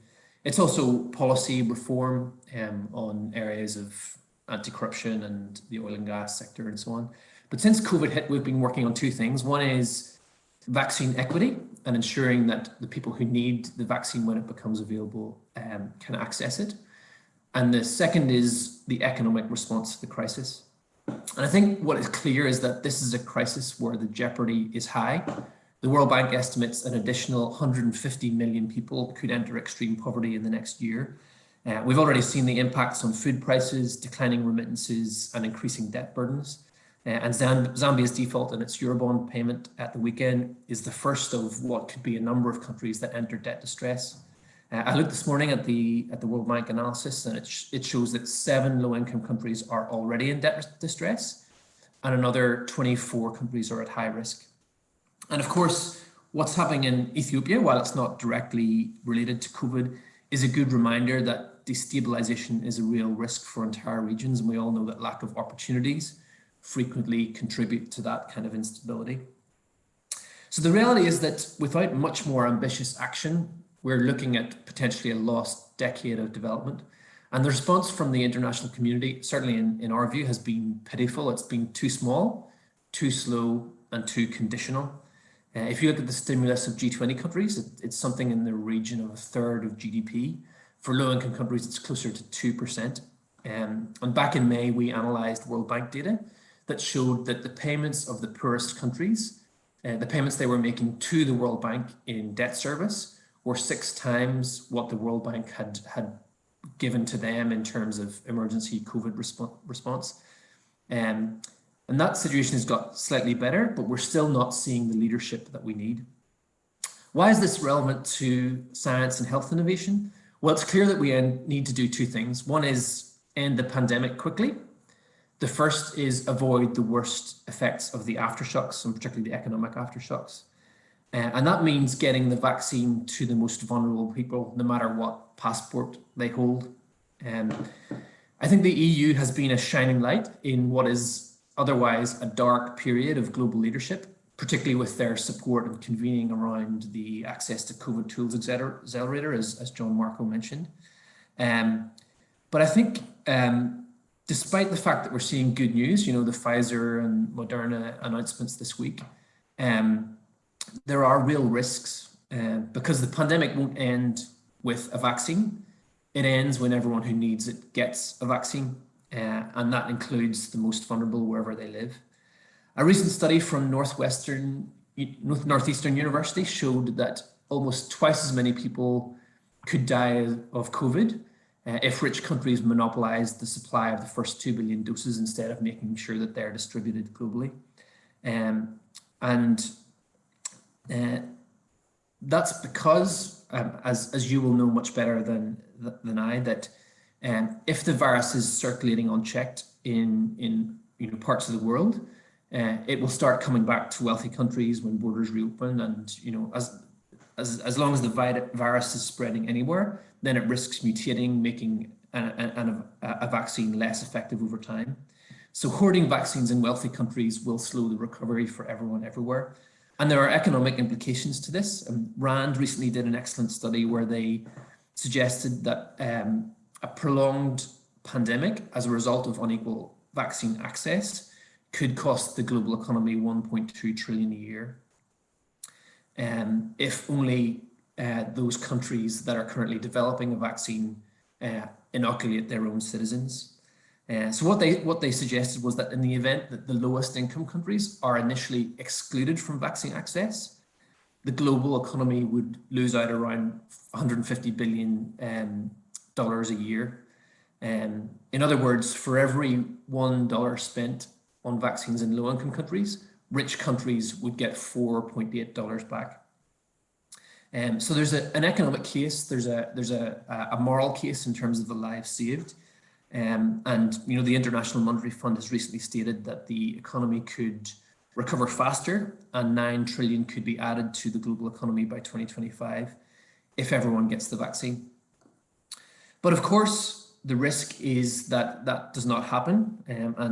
Something, I was thinking this morning of a way of phrasing this, but perhaps something is rotten in the state of Denmark because the RAND study again shows that there's a risk that around 60% of the global population could not have access to the vaccine until at least 2022 because of hoarding.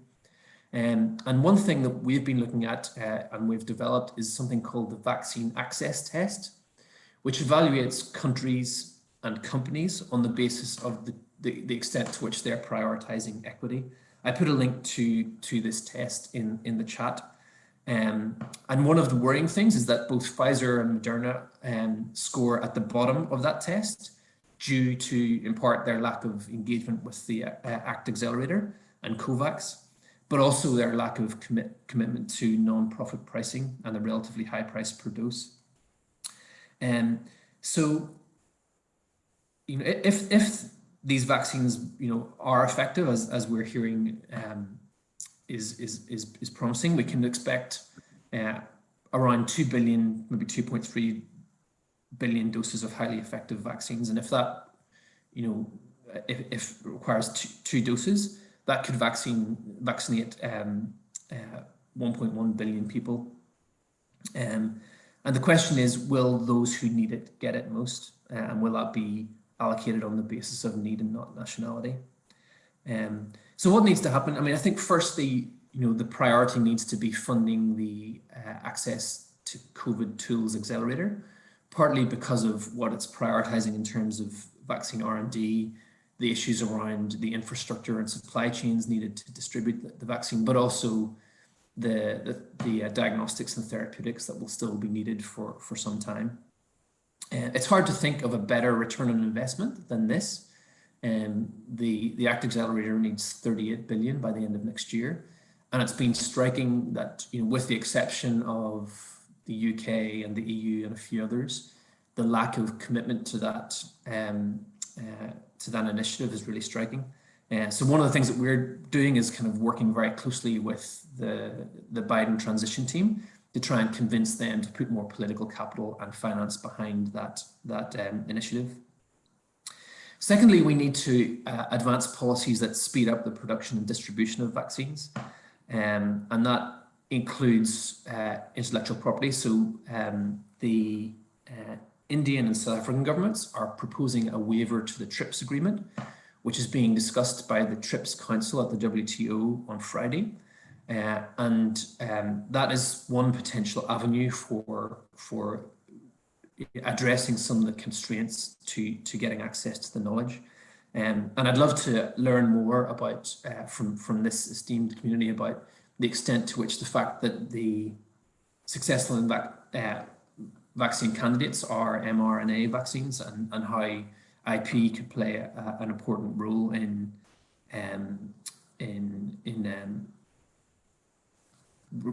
slowing down the access for low-income countries. And then finally, increased transparency on the elements of bilateral deals that have the potential to improve access. I think the EU again is a leader in this area because of the non-exclusivity provisions on procurement and R&D investment contracts. But others need to follow that example because if that isn't in place, then there is a risk that those who want to both produce and get access to these vaccine candidates aren't able to. So that's a bit on what we're doing behind the scenes on policy. I suppose the final thing to say is that a lot of people say that this is politically too difficult. And of course, it will be very difficult for politicians to stand up and say, actually, we're prioritizing people who are not our citizens because they're vulnerable. But actually, if you look at recent polling, there is some very positive signals that run counter to the conventional wisdom on what populations are thinking about our response. So there's a group called More in Common that recently polled a large population, around 40,000 people in 7 European countries. And there was one question that struck me. It was, to what extent do you agree with that this crisis means we need to work more closely together to tackle major challenges like pandemics and climate change? And the proportion of populations that said yes to that were 64% in France, 75% in Germany, 62% in Italy, 71% in the Netherlands, and 73% in Poland. So I think this is a time for leadership, and if governments and institutions step up and lead, I think there will be large proportions of the population who come behind that. Not only because it's the right thing to do, but as we've seen from the evidence, if we distribute these vaccines to those who need it most in a timely way, we could save thousands, millions of lives and trillions of dollars. So it's the smart thing to do and the right thing to do. And I think we need more leadership like that is coming from the EU to enable that to happen. David, thank you so much. It was fantastic. Lots of very, very important and relevant points there. And I'm intrigued by a reference to TRIPS.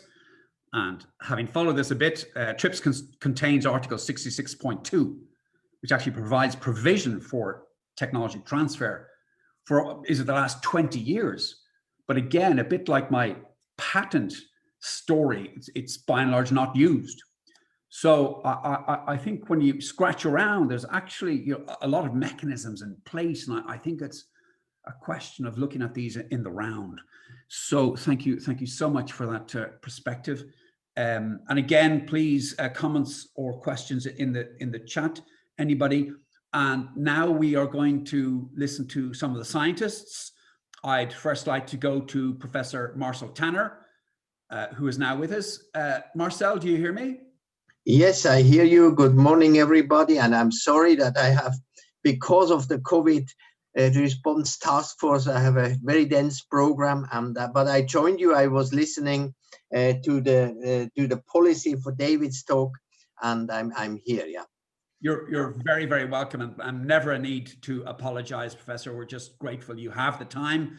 And I'd just like to introduce you, as I did before, as the High Representative for Europe at the European and Developing Countries Clinical Trials Partnership, which Ninka and others have spoken about. So you're most welcome, and I hand the floor to you. Thank you very much to everybody. And again, my apologies.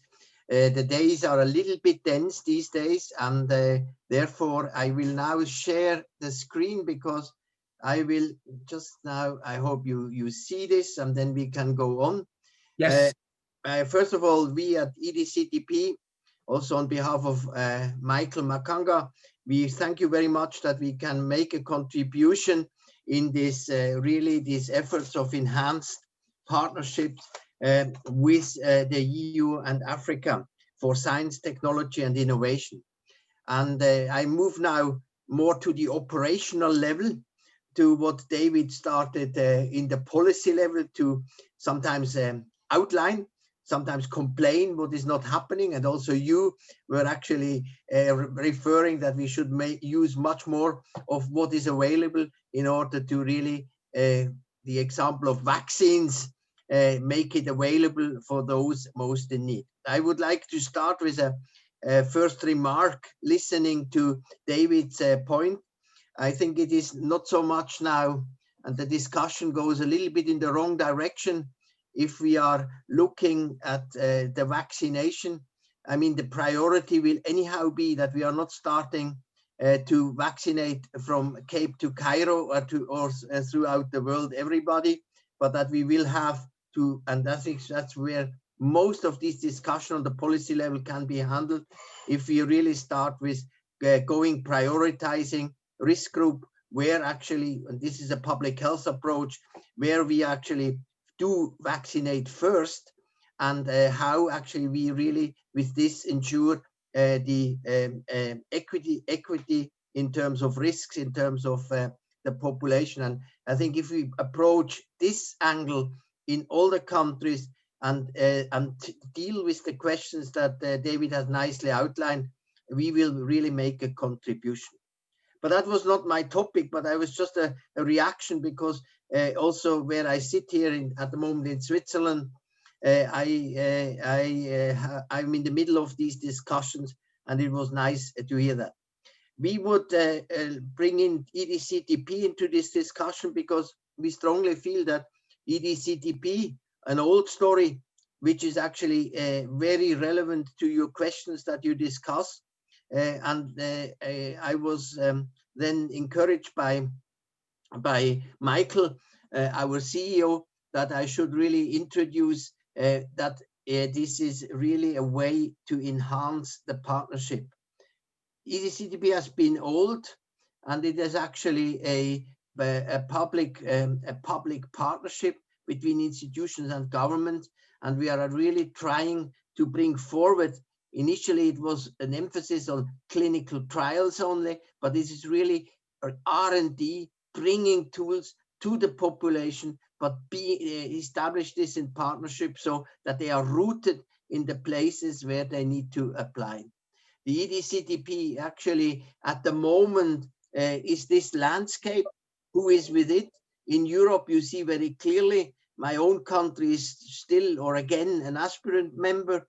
And we have aspirant members in Africa, among the 16 countries, Angola. You see this, we do not have to go too long into this issue. But here is our house, our strategy house, which of course is covered by the mission. And I think here that we are really trying to make a contribution to the reduction of the burden, social and economic burden of poverty-related diseases in sub-Saharan Africa. And poverty-related diseases, I mean, are those that we see now when discussed, be it COVID, be it actually the long-standing problems of malaria, the diarrheal diseases, all those neglected tropical diseases. This is all the vision, to make a contribution. And actually, we want to make this contribution with the mission that is really research capacity building, and really do it through actually all phases of clinical trials. That means the R&D, but really R&D not stopping when you establish efficacy, but R&D also to show effectiveness, equity effectiveness in the places where we apply a tool, be it a vaccine and be it a drug, or be it a diagnostic tool. And I think that's why I made the remark to the policy level from before. It is really crucial that we carry these R&D really to the people, and carrying to the people with the health and social system. And that's why also the political level is touched. And that's where we meet from what David said to what actually EDCTP wants to do. You see actually the different building blocks of this mission, which is actually, it is the new tools, that are the cooperation through capacity building. And I think here it's very important, here what Declan also said, I mean, here it includes the ethics and the regulatory issues. I think with this, I mean, it is not just testing a tool, but really carrying, as I said, to the countries, to the people. The alignment, of course, is important, the cooperation, and actually that we have also partners that are coming from the different sectors.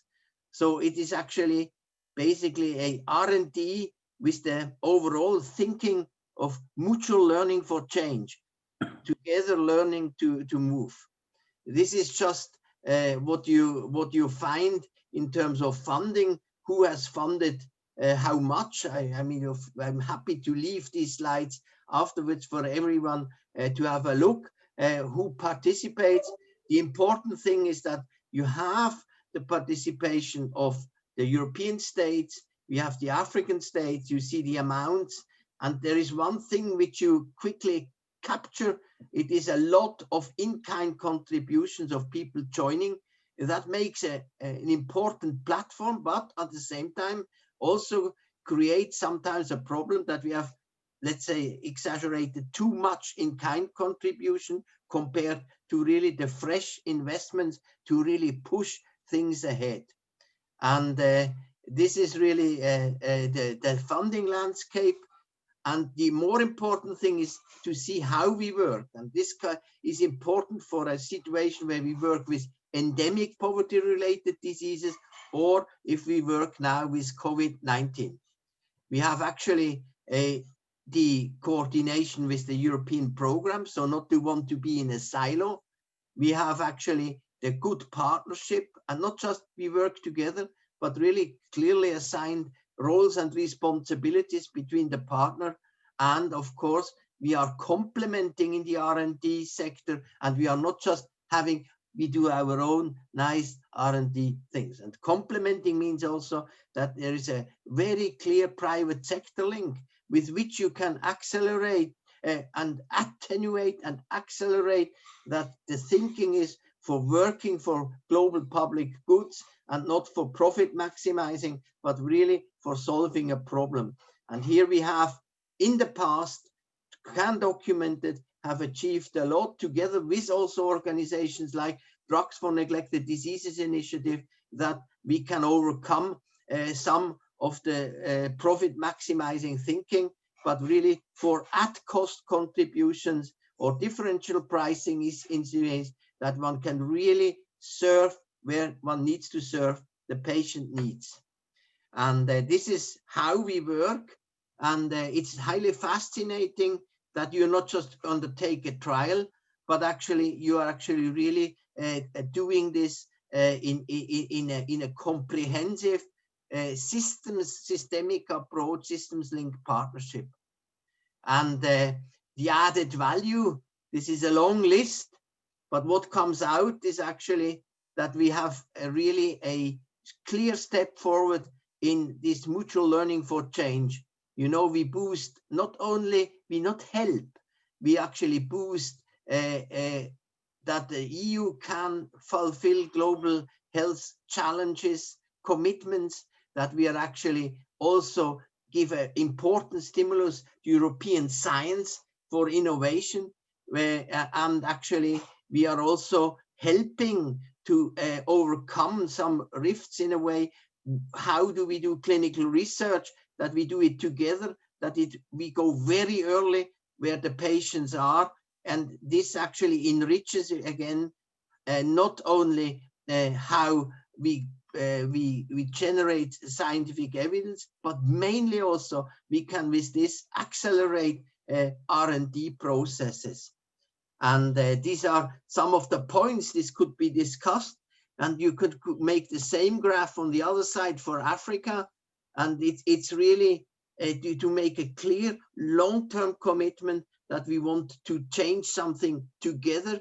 And we, in this long-term commitment, the best way is that we are not just undertaking trials, invest in trials, but also invest in people, invest in centers, these people. So if we would have more time, I would show you how these different centers are not sites, you know, the classical, and I would put it strongly, wrong terminology is when people say we have sites in Africa. We don't have sites in Africa. We have developed centers where actually scientists from different nations, and mainly also from the country concerned, are really driving R&D, are sensitive to really translating the scientific evidence into policy and public health action in a country. That's what is in all these points is actually there. It is bringing together not just a project approach, but a platform approach that actually is like in chemistry we would say crystallization point, from where now we really develop a partnership. And with this innovation, it's creative. It's not a pilot project. Pilot always works, pilot never scales. Here we have the idea of a crystallization point that brings this innovation, that the topic that you are put forward for today. Here you just see how this crystallization point grows in terms of investments. And I think this is not insignificant to see that in the last 5 years is a massive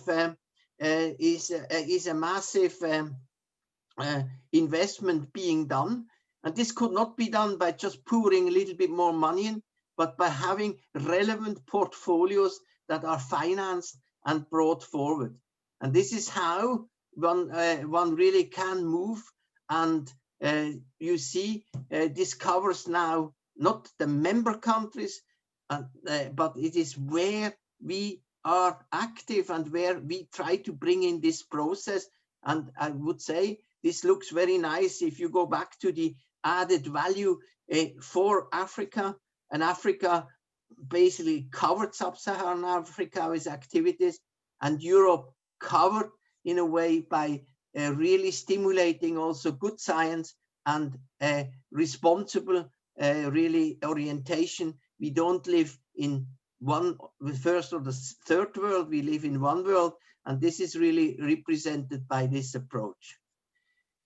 This is just to give you, I mean, we don't have to discuss too much, but it is really to show that it is the clinical trials, of course, are the heaviest investments of the total investments from the funding. But it's clear, we all know how expensive clinical trials are, but please see how much also, how many million euros that were invested for capacity building and this in this connected also fellowship program in order really to move forward. And very interesting is when you once analyze how, in this case, example of Sweden, France, and Germany, how they are linked with these different African centers and programs. And this is really looks very nice, looks like an airline company showing where they fly to, but actually this is much more than airline companies flying to. That is creation, that is R&D, and that is actually creating partnership that will surely stimulate next steps. And very interesting now, I make a jump to the current situation. We have actually made an emergency call, and that's very interesting. The emergency call was really very quickly. One could launch this call, one evaluated this call, and we have actually now 24 multi-country consortia. They are here, and we have 14 led by sub-Saharan African institutions. And I think this is something which, again, is another airline map, but which shows that we can react to situations as we had with COVID in order to move forward. And it is, we feel, and we can discuss this, but we feel with these achievements and this way, this is truly a contribution to global health research and the translational research. You see some of the points here. We are actually, we contribute to creating innovation, but leading a good standard science.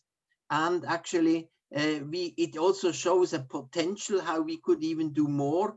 And that's also a bit the topic of this today's event, that we really can bring in more into this pot of science, technology, and innovation. EDCTP is a flagship, and it has actually started a time ago, has developed, had also to go over some cliffs, but it particularly in the second phase of the last years, EDCTP2 has really built up to something which has a good hope that we are now coming EDCTP3 under Horizon Europe. We look forward to that because we feel this is the home from where we can really make further impact. And the new program shows the evolution that looks all very nice, but it is important that we have antimicrobial resistance as a big challenge, about the diseases of poverty-related diseases, and we have in the centers the clinical research, but only being possible if networking, collaboration, and capacity building is going to work.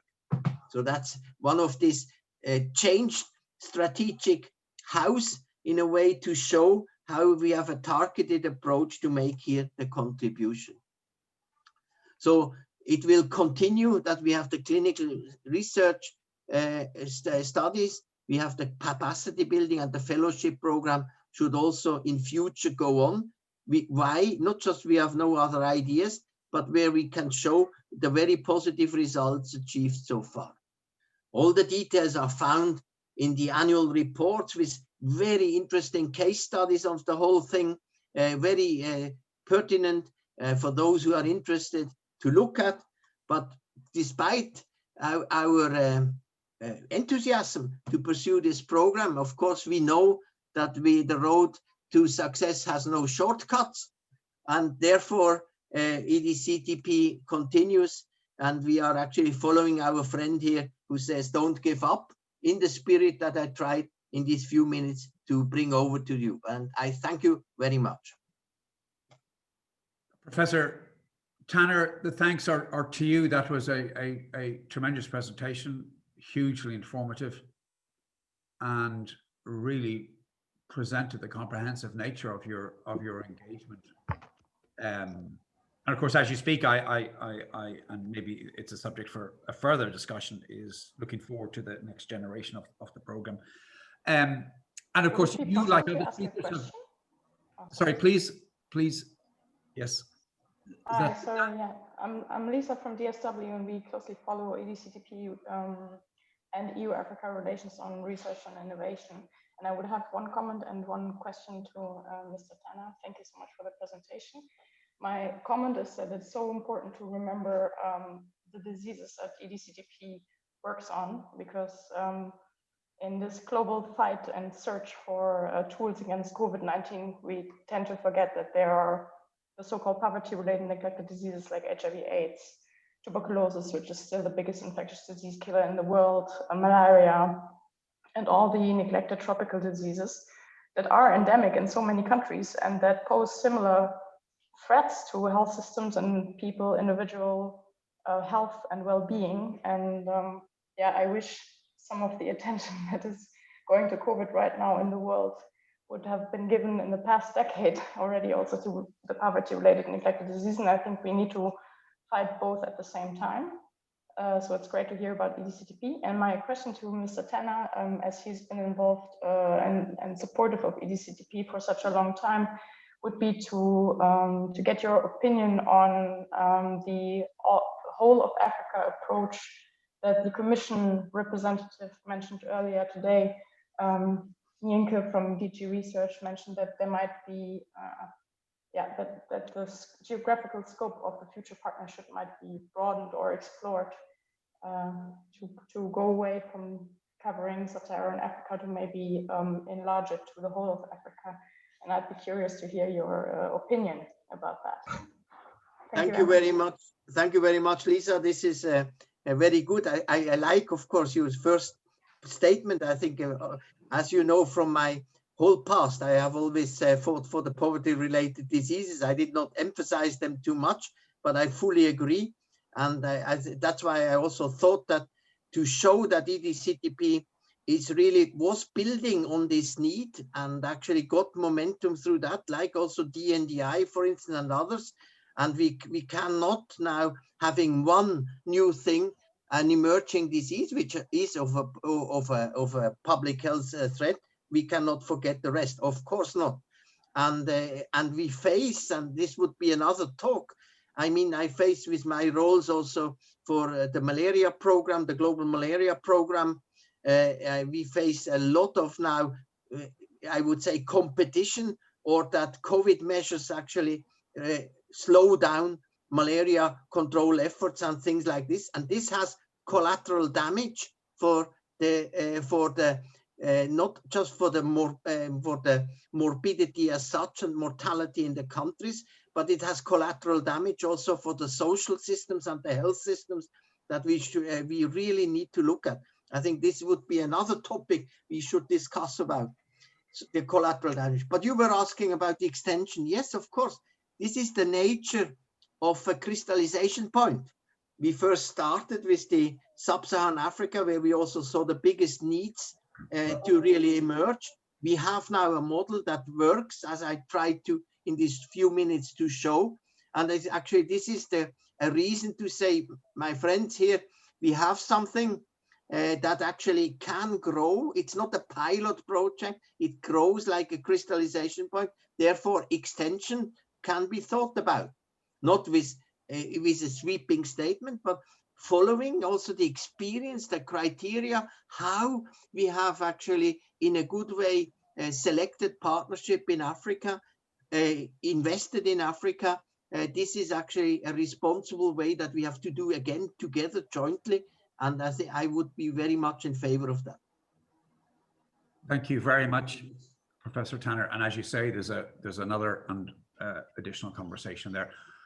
So let's keep moving. I'd now like to welcome Professor Kurt Zatlukal. Professor Zatlukal, can you hear me? Yes, I can hear you. Can you hear me? Yes, indeed. And just by way of brief introduction, Professor Zatlukal has a link actually with the approach to science that the radio astronomy community has. And Professor Zatlukal pioneered the European biobanking research infrastructure, which is one of the European Union's ESFRI, the European Strategy Forum for Research Infrastructures roadmap projects. Sorry about the acronyms there. As is the SKA. So their etymology is very, very similar. So delighted you can join us today, Professor Zatlukal. So the floor is yours. Thank you so much. Since I want to share some facts and figures, I want to make the screen available. Hopefully it works.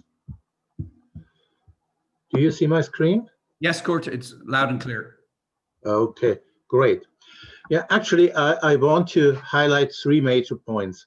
One, I want to raise awareness on the importance of digital transformation of health systems. And in this context, that it's absolutely a key requirement that we build a trusted environment for health data, and how this could I will explain in some examples. And more generally, I think if we want to address health challenges, I think more emphasis should be placed on new solution in a forward-looking approach and consider what research and innovation can contribute.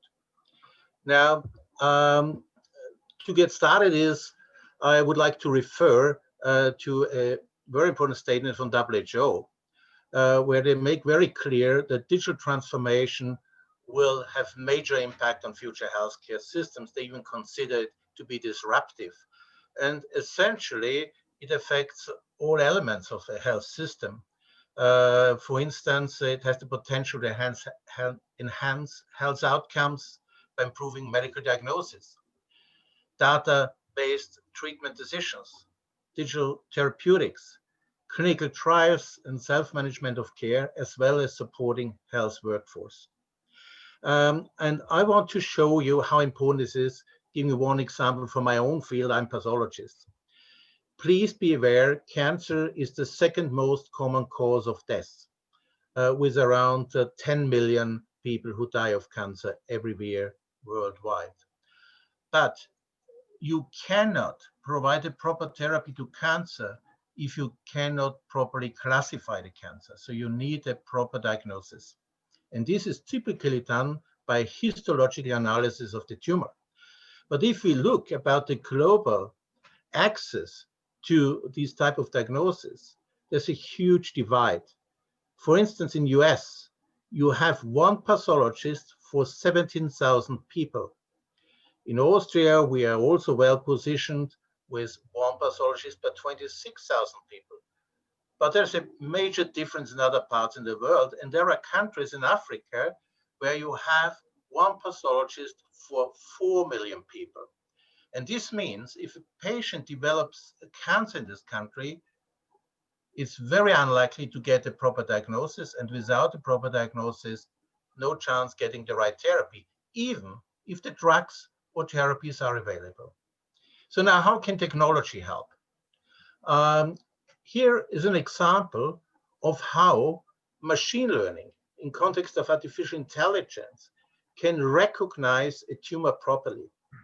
So on the upper right part, you see a histological slide of a lymph node metastasis from breast cancer. Pathologists can mark what is tumor, what is lymph node. And if hundreds of these images are used to train an algorithm, then the algorithm can recognize the tumor as good as an experienced pathologist.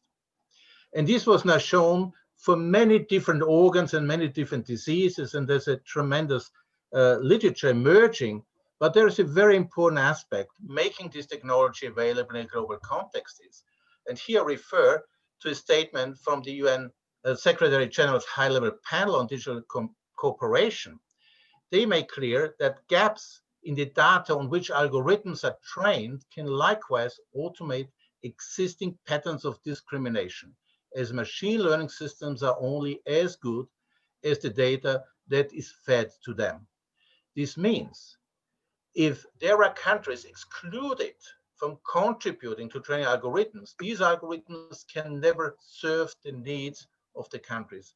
So therefore, we have to create an environment where we can make patient data available for research innovation. And here is one example what elements should be considered building such a trusted environment. First, you need a legal basis. In Europe, we have GDPR. There are other legal bases in other parts of the world. But the central element is, if you want to build trust, to engage with the people affected. This is not just a technological and legal issue. It's really engaging with people. Then there is a lot of privacy-preserving technology available that helps protecting privacy. It's the governance models. At the end, we have to ensure sovereignty and also, very important, fair benefit sharing, because many countries that will provide data don't have the analytical capacities to generate value by the analysis of the data. So we need a good model that there is a fair benefit sharing from making data accessible. And then just give you one example of how these models and environments could look like. So if we consider data and samples from patients that can contain data of diseases come either from the hospitals and, more importantly, directly from the patients. Now, classically, if access is needed, there is a request from the researcher, and after some approval for ethical and legal compliance, the data are then transferred to the researcher. And this transfer of data outside of the trusted environment causes many problems, and I will go to this a little bit later. Therefore, we're exploring new models, and these foresee that for research innovation, you don't have to send your data away. You just move it in a trusted analysis environment where the researcher can analyze the data and they take the result, but not the original data. And there is a lot of privacy preserving technology emerging and already available that provides a secure environment for the highly sensitive health data. And there is technology like multi-party computing, federated machine learning that enables this approach. Now, this is important because it ensures data sovereignty. So you don't lose the control of your data in providing them access in context of research collaboration. It avoids legal issues of international data transfer. And I think we learned in Europe how difficult it is to transfer data outside of the GDPR environment to another country like US. And it ensures value generation in the country of origin. Now, here I show you one example that this is not science fiction, and the technologies there even to work in very remote places. And this is a solution developed in a project funded by the European Commission for EU-Africa collaboration. And here we designed the most concise infrastructure of a bioinformatic institute. And this is this little mobile carry-on box which contains the computing power, the databases, and the interfaces. And these can be connected by mobile power generators or mobile satellite connections. And in the central part, you have a device which you need for digital pathology. That's the device you need to use the power of artificial intelligence for tumor diagnosis. And on the right is an example where it is connected to a sequencing device for on-site and field sequencing of pathogens. So you can immediately and on-site characterize and discover pathogens that may cause outbreaks. So with this example, I would like to stop and just acknowledge that most of this work is done in the context of this European biobanking infrastructure, BBMI ERIC. Thank you so much for your attention. Thank you so much, Kurt. And you've raised a lot of important issues there. And I would just point to one of them, which is the need for broadly the importance of an enabling regulatory environment, whatever that is. I don't pretend to know what it is yet, but it is very important. And I think the issue there is that regulation, in my view, cannot be allowed to become a barrier for science collaboration with Africa.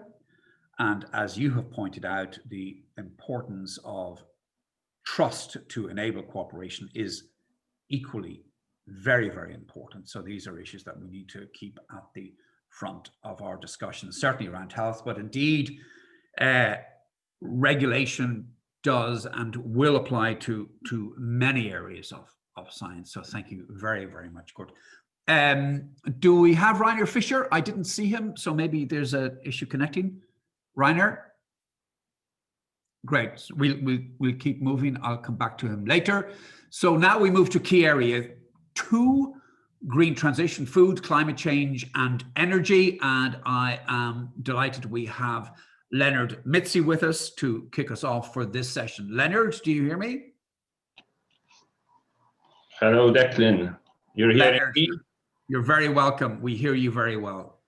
Okay, so thank you very much, and good afternoon, everyone. I hope everyone is safe. Not easy moments for especially the European context, but also for North America. I think I couldn't attend all the proceedings this morning, but I understand my colleague from the cabinet, so Laura Borisova, spoke about the EU-Africa strategy. And I just want to give a bit of a flavor of where we are in terms of our programming. I know she entered into the programming. This is a very busy period, a very busy week, because we are discussing with our member states and with our external action service, given that there is practically a deal on the multi-financial framework, although, as you know, there is a bit of an impasse with 2 member states in terms of provisions linked to the rule of law. Hopefully, this is solved in the coming weeks.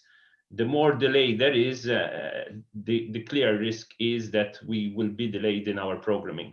But evidently, from the external angle, with our NDC instrument, what we are trying to discuss with our member states and with our partners is a prioritization around the EU Green Deal, because this is what I want to focus in terms of the green transition, with a particular emphasis on agri-food systems. But when we speak also in key area too, in this session, we will also evidently speak about our targets on climate change. We have COP in the coming year. We also have CBD on biodiversity. So I think a more systems approach, which looks into a transformation approach, embedded evidently in the EU Green Deal and the various documents that have been published in the past months. You also saw in October that the Agri-Fish Council, this is the Agri and Fisheries Ministers of the EU 27, also agreed on the Farm to Fork conclusions. So we have the necessary hooks to actually move forward. Now, what we are doing these days is continent by continent, country by country. We started with Africa, Latin America. We will also be doing Central Asia in the coming weeks, but let me focus on Africa. Yeah, hello, good afternoon. Evidently, we are trying to gauge to what extent agri-research for development will be a priority for our countries. And the clear answer is, it's not automatic that agricultural research or research portfolios are high on the agenda. So there is a clear behavioral economics nudging process that needs to be done. We all heard in the past months around the issues around One Health. We will also have clearly a prioritization on climate change, adaptation and mitigation measures. We will also have the debate around typologies of research out there. What type of research? The European Union will be focusing more and more on agroecology. We have the One Planet Summit in Marseille in January, and we have a strong trust, which is also part of the EU Green Deal, to actually push more and more agroecology typologies. Evidently also areas around water, soil, carbon sequestration, but also unleashing the full potential of sustainable finance. I think the modalities of our financial instruments, there is a clear trust, evidently, that and the problem that the degree of official development assistance, the big pot of money traditionally, which comes and is channeled through public budgets, mainly through budget support, will be relatively limited.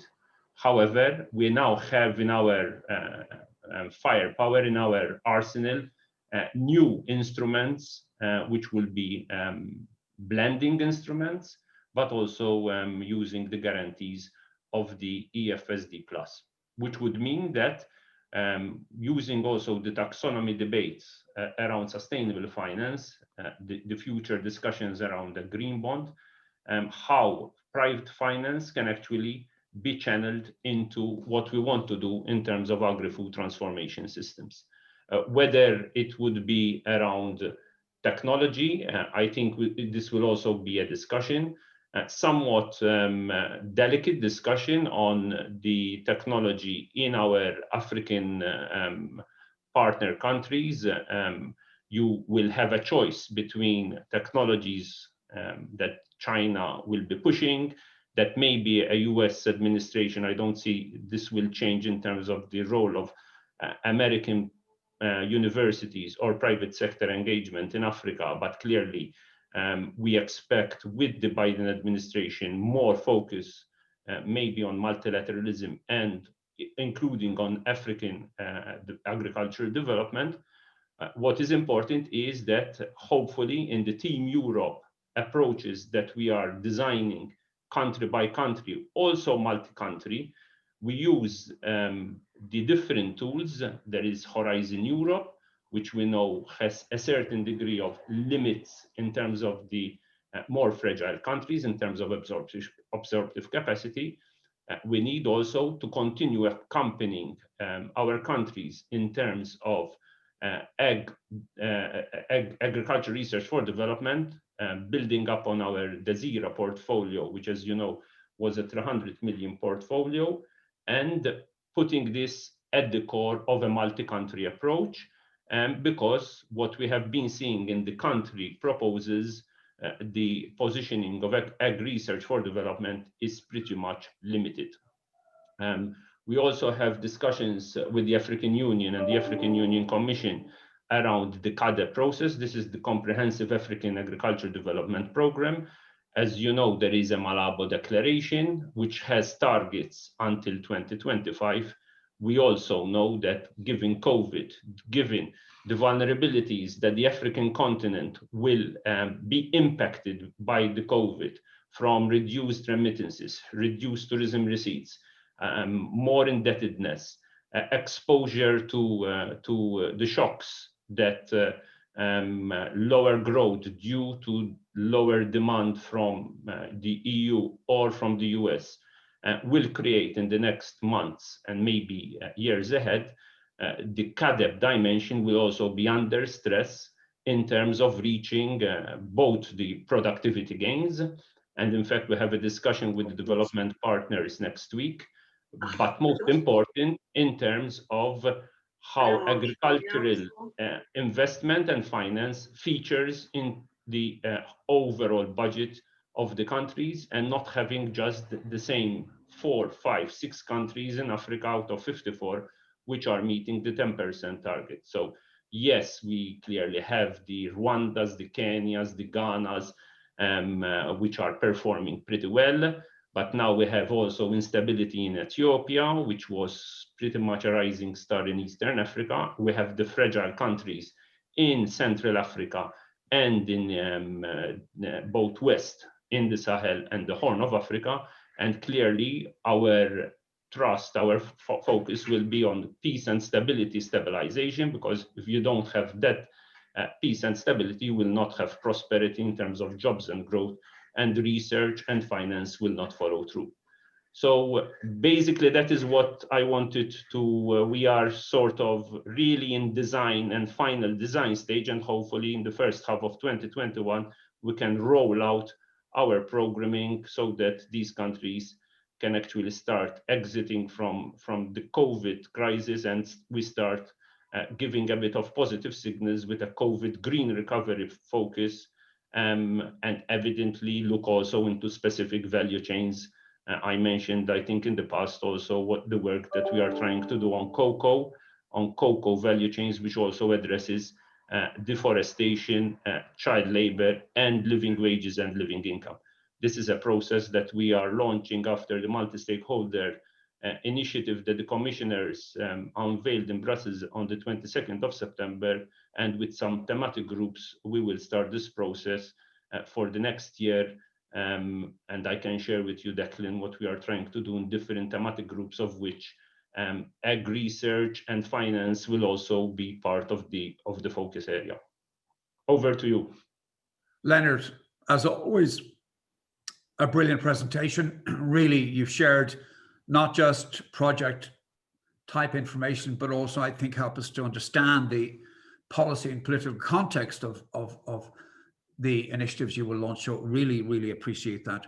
Thank you so much. And again, I'll pick it up, your offer to share further details, and we will do that in due course. So thank you indeed, Leonard. And your last point referred to finance. So really, I am very happy to welcome our first banker of today.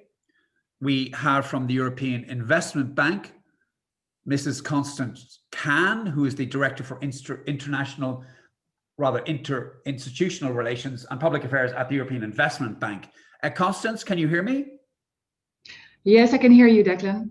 You're very welcome. Delighted to see you. And again, as I've mentioned in our conversation, I think it's a wonderful complement to today's scientific focus to hear from the likes of yourself, from the European Investment Bank, because of course, I mean, it really doesn't need for me to point out the obviousness of this. And I just again point to the maturation of science policy, that it engages now in a more articulated way with banking in general. And not being a banker, I'm delighted you're here to tell us how it works. So Constance, very welcome, and the floor is yours. Thank you, Matt. Thank you very much, Declan, and thank you very much for this kind invitation. And indeed, science, low carbon technologies, and financing these new low carbon technologies are really critical for us. We as the EIB have been investing in Africa since 1963. So we've been around for a while, and we have largely been able to do so through EU mandates, through the external lending mandate in North Africa and the Cotonou mandate in Sub-Saharan Africa. But let me start with a few words on the European Investment Bank. We are a bank with a public mission, and our shareholders are the EU member states.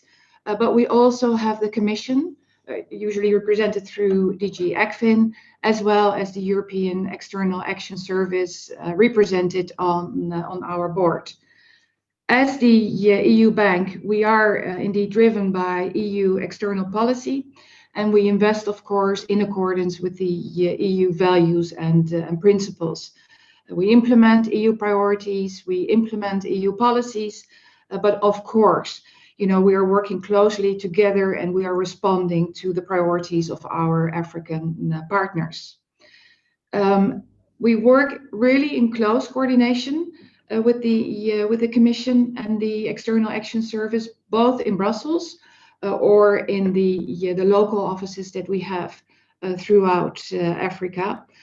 For example, in the joint programming that we heard mentioning a few times this morning. Also in the countries, we often have the benefit to be co-located with the EU delegations, and that really helps for us the cooperation and keeping the lines really short. As the EIB, we are a very large multilateral bank, and while 90% of our financing is for inside the EU, some 10% is for outside, and that 10% represents 7 to 8 billion euros per year. So we're large. But apart from the volume that matters, I would also like to point out the technical know-how that we've built up in the bank, because we're not only bankers at the EIB. We have a very large department full of engineers and sector specialists who are really looking at the projects, also from a more technical point of view. And we're very pleased to be able to put that knowledge and know-how also to the benefit of our partners. And I think it's quite important also when we talk about green and digital transitions. We heard about I would call it the European growth strategy, the European Green Deal, the importance of digital and green transition.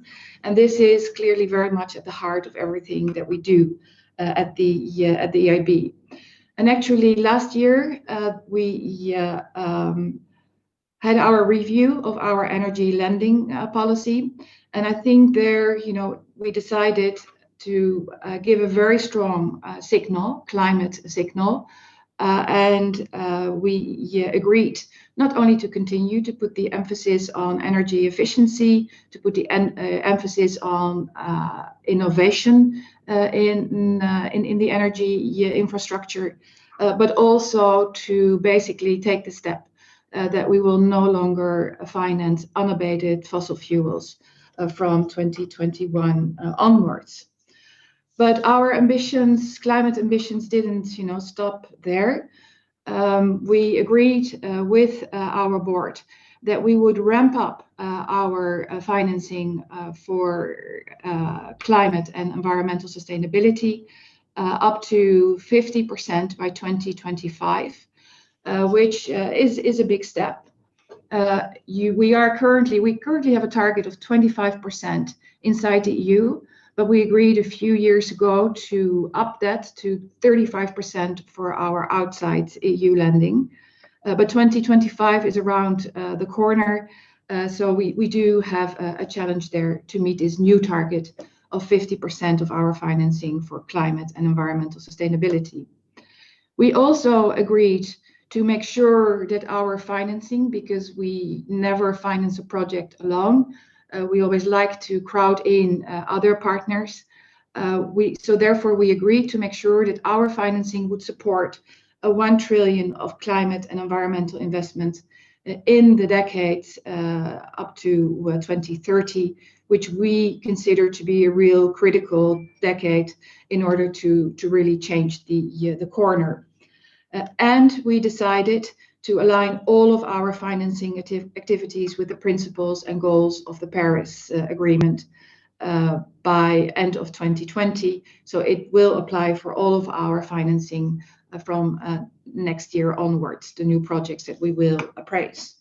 We considered that it would not be right to dedicate 50% of our financing to green, if I may put it that way, and then not look at what the other half of your financing is doing. So therefore, we wanted to make sure that all of our financing do no harm or do no significant harm to the low carbon and climate resilient goals of the Paris Agreement. As you may know, for the EU, we agreed that we would work, towards net zero emissions by 2050.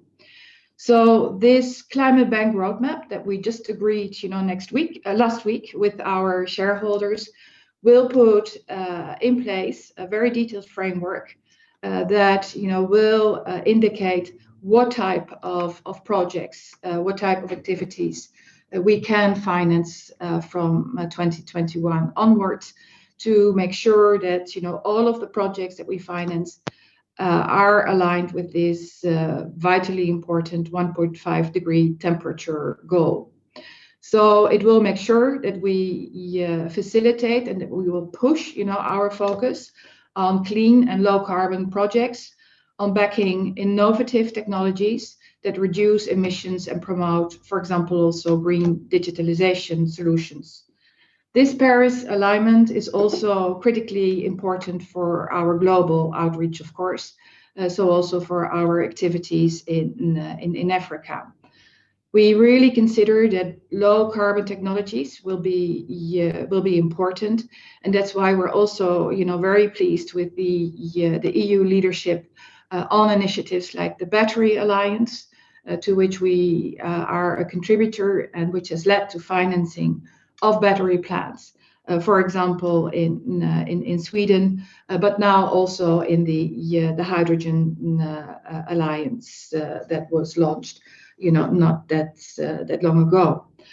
For us, of course, it's very important to do all of this, in partnership. So the Team Europe approach that was referred to is critically important to us. But also as the EIB, we've been working hard over the last years to create further synergies with the European bilateral development agencies. And we have set up a number of initiatives in that area. We consider that sustainable infrastructure, so digital, transport, energy, but also private sector development is key for sustainable development in Africa. So we invest roughly equally with private and public sector partners. Since 2008, we did some 22 billion euro on the African continent. And I would also like to mention that we focus very much on the impact that our projects have. And we have been working, quite hard on these methodologies to be able to grasp the impact, also together, with the other financing institutions. For example, the projects that we signed in 2018 are expected to contribute to some 2.8 million new mobile internet users. And I think we've seen in the previous presentations also how important that mobile infrastructure is. We have some 350,000 people benefiting from improved, water supply and we have some 12.3 million passengers using sustainable urban transport. As the previous speaker, Leonard, focused a bit more on agriculture, farm to fork, etc. Let me say a few words on our contribution to the energy transition, an important area for us as the EIB. And let me just mention one project that we financed in the Gambia. This project consists of a big solar plant, which is bringing improvements on the transmission network, but also knowing that it will take time to bring electricity to all of the population. We are putting in place solar panels on every rural school.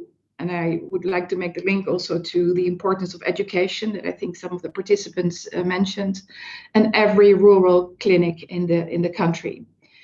This project, of course, we wouldn't be able to pull it off by ourselves, and we are very closely working with the World Bank, but also with the European Commission, and making sure that we're leaving no one behind in the Gambia. Across Africa, solar energy prices are starting to become more competitive, and we're very pleased that we've been able to make a contribution to that. And importantly, they're becoming more competitive compared to fossil fuels. So we are really aiming to support this trend and make sustainable energy supply really more stable and affordable for all. We've also learned, over the years that many projects in Africa do require a substantial amount of project preparation and capacity building. And we have been working hard also together, with the Commission on making sure that we have, the relevant blending facilities and technical assistance resources from the member states. In general, we are working to design that our investments really help our African partner countries to deliver on the sustainable development goals. And clearly we pay particular attention to EU priorities as climate action, but also in the area of gender equality. We have really worked hard on improving our partnership with the other key players. I mentioned already the European bilateral development finance institutions, but also the World Bank and other MDBs. Clearly, the African Union and other stakeholders. Just want to mention one, the Gates Foundation. We've been working, hard with them in order to roll out health diagnostics in Africa.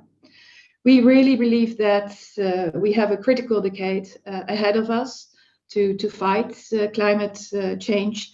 We know that we have to work, on new cooperation models, new investment models, and we are really, looking forward to make our contribution to that, whether through our financing, whether through our advisory capacity, but also lastly through our funding. As the EIB, we pioneered green bonds back in 2007 very successfully, and we have been able to basically broaden that area by the launch of our sustainability awareness bonds. So where we are moving beyond the energy related areas to also include other areas such as health, for example. So thanks again, for being able to make this contribution to the sessions, and looking forward to any questions that may arise. Thank you so much, Constance. That was very, very informative, and I've just learned a lot more about banking, but clearly in general terms, this banking and finance dimension of science and innovation for the future is vital for the science practitioners to understand, because it's going to be a success factor, but also working with the EIB in order to ensure you refer to your technical capability. And of course, that's hugely important. That will drive decision making. So thank you indeed, Constance, and we'll be further in touch, and I'll share a summary following your approval of your comments later. We'll keep moving. We'll deal with questions in the chat and by email. So thank you so much.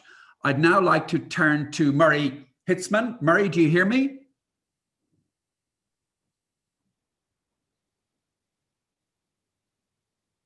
Murray is coming. There he is. Murray, are you on mute?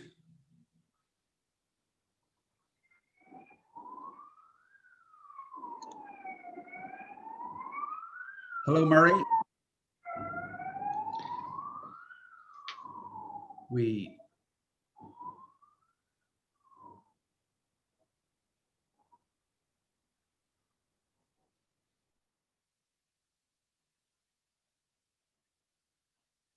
Murray?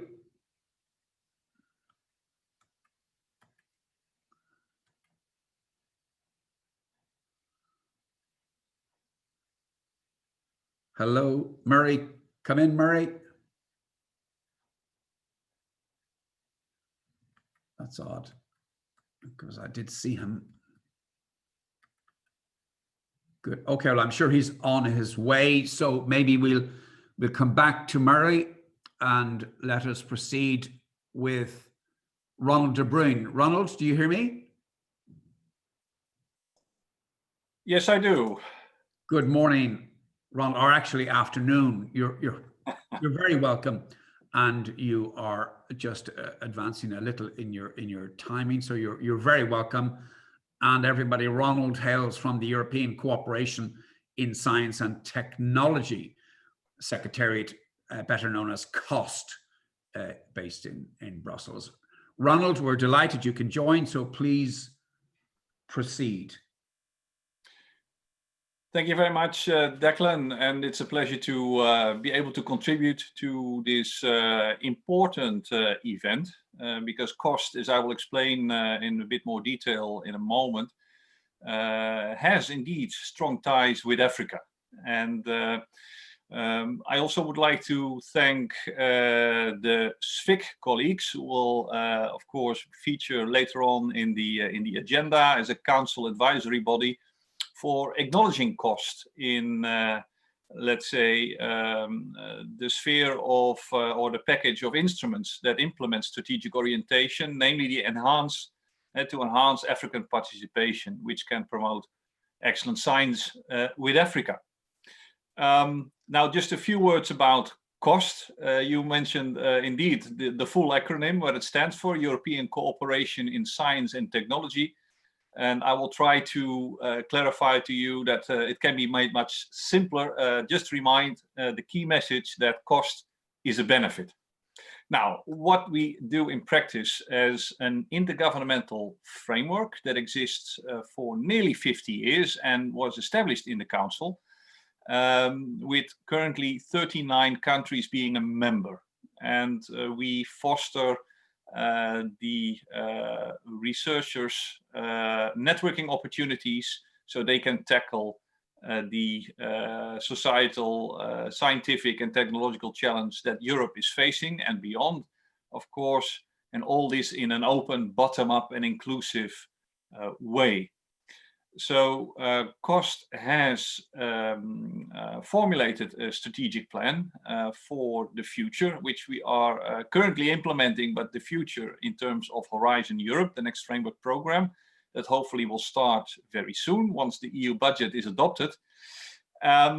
We provide networking opportunities, in particular when it comes to allowing researchers from Europe and beyond to organize their conferences, their meetings. They go on a short-term mobilities. They enjoy training schools, and all in different areas of expertise. I just mentioned that the calls, that we are quite open and bottom up, and indeed our open call for expression of interest to submit proposals does not specify any topic a priori. These projects that we call cost actions, that are typically networks of researchers and innovators, typically run for a period of 4 years, and throughout these 4 years they try to, let's say, make a difference in creating the networks to build upon the nationally or European funded research projects. So we do not fund the research itself, but we do fund the networking to complement those funded projects in order to get, first of all, the promotion and the spreading of excellence all over the networks. We also foster, due to our bottom-up nature, proposals that come in, including different kinds of scientific disciplines, and different perspectives help you to discover things that you have not seen before, ultimately leading to breakthroughs. And last but not least, we focus on enhancing the careers of our young researchers and innovators. I should certainly also mention that cost helps building also a bit of capacity. It's not only the networking around topics that are proposed, but it's also possible for participants in those actions to participate in training programs. We have a cost academy. If you are a grant holder, for example, you can enjoy financial administrative trainings. If you are more focused on enhancing the impact, or in science policy, or in the field of science communication, there are all different kinds of trainings that people can follow in order to ultimately increase the impact of the actions. We also do create networks of networks. So what we typically do is we look at the European Union's agenda, what is high on the agenda, topics like the Green Deal, climate, energy, batteries was just mentioned, hydrogen, digital, cultural heritage was a big topic last year. We identify those topics and we invite cost actions that have a stake in those topics to meet. And we also invite the other projects financed in Horizon 2020 or parts of the European Commission, sometimes European Parliament, to come together and try to build more networks and stronger networks beyond their own individual cost action. Just to name two things. The important benefit of participating in cost actions is not limited to the possibility to meet your peers and to inspire one another, to exchange views and knowledge, and to also do some visits to implement your short-term scientific missions. It is certainly also a possibility where you meet other people with whom you would like to submit a proposal in other parts of the framework program. As a matter of fact, we do measure on a systemic basis the number of proposals that spin off of cost actions. And at the same time, we ask them about the success rate. And it appears that overall, if you are a part of a spin-off proposal, your chances of success are more than 3 times than the success rate, the average success rate of 11–12% in Horizon 2020. So it can be sometimes close to 40% of success rate. Now, all this actually creates a pathway for any participant to join a cost action, which is possible, and that's a big advantage, is possible without having been part of the proposal in the first place. So you just look up the list of running actions on our website, and you can ask the action to include you in their community. This cost action provides you all different kinds of additional opportunities for training, to meet other people, to submit follow-up proposals, etc. All this without having to pay anything yourself. This is all reimbursed indeed for those countries that are a member of COST. We have 39. Just before going into, let's say, the link between COST and Africa, because also, of course, I would like to mention a few things about that. I think it's important to highlight that the topics that are high on the European Union policy agenda also include the so-called Sustainable Development Goals. To mention an example, we have an action that is called Greenering. It's linked to goal number 9, to build a resilient infrastructure and promote sustainable industrialization and foster innovation. I mentioned this because we have researchers there from Algeria, for example, participating. And this action is running since 2019, and it will end in 2023. Now, Africa as such is unique to COST because the openness of COST is not limited to any country. In principle, anyone can participate in the COST actions. The only difference is whether you can also get your expenditures reimbursed. Now, there is a general category of countries that we refer to as our near neighbor countries. That includes, in terms of Northern Africa, Morocco, Algeria, Libya, Tunisia, and Egypt. And participants from those countries can indeed, because they are part of our near neighbor policy, get their expenditures for participation reimbursed.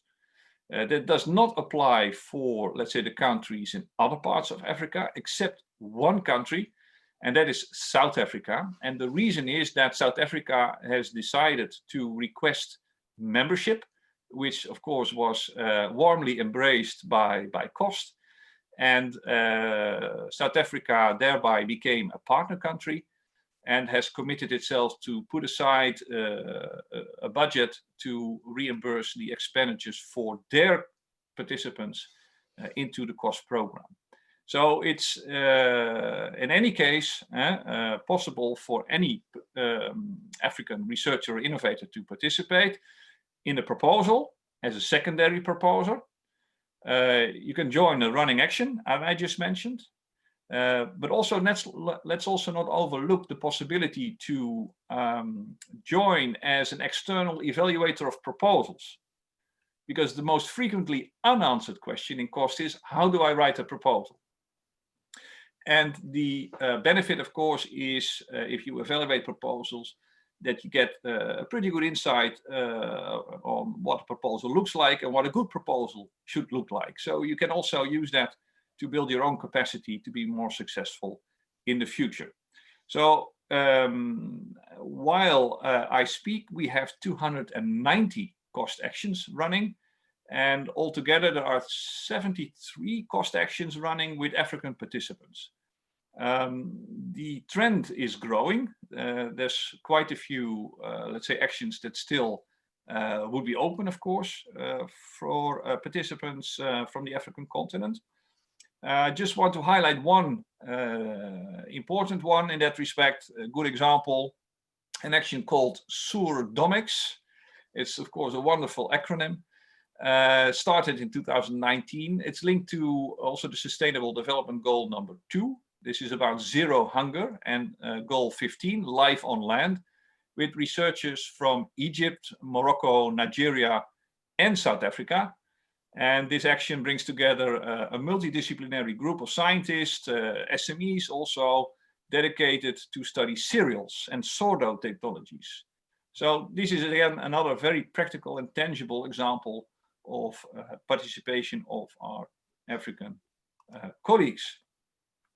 Now I come to basically my final conclusion. COST clearly is a low barrier entry point to participate in European programs, that you can collaborate with your peers, that you are not easily meeting in another fashion. COST, European cooperation in science and technology, in short, simply is a benefit. I hope that this will be the key takeaway for you. I hope I have convinced you of this notion. And I would like to give the floor back, Declan, to you. And thank you, of course, for the opportunity to share a little bit about the COST program. Thank you very much. Roland, thanks very, very much indeed. And again, I think not a lot of people know maybe enough about COST, but now we know a lot more. So thank you for the contribution. And as I said, we'll include more information on COST in the proceedings of this meeting. So thanks again. I now would like to turn to Murray. Murray, are you hearing me? Yes, I am.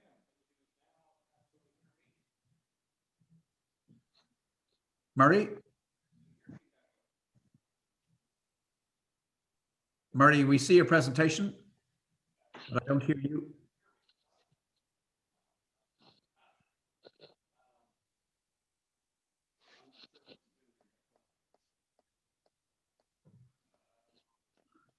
Come in, Murray.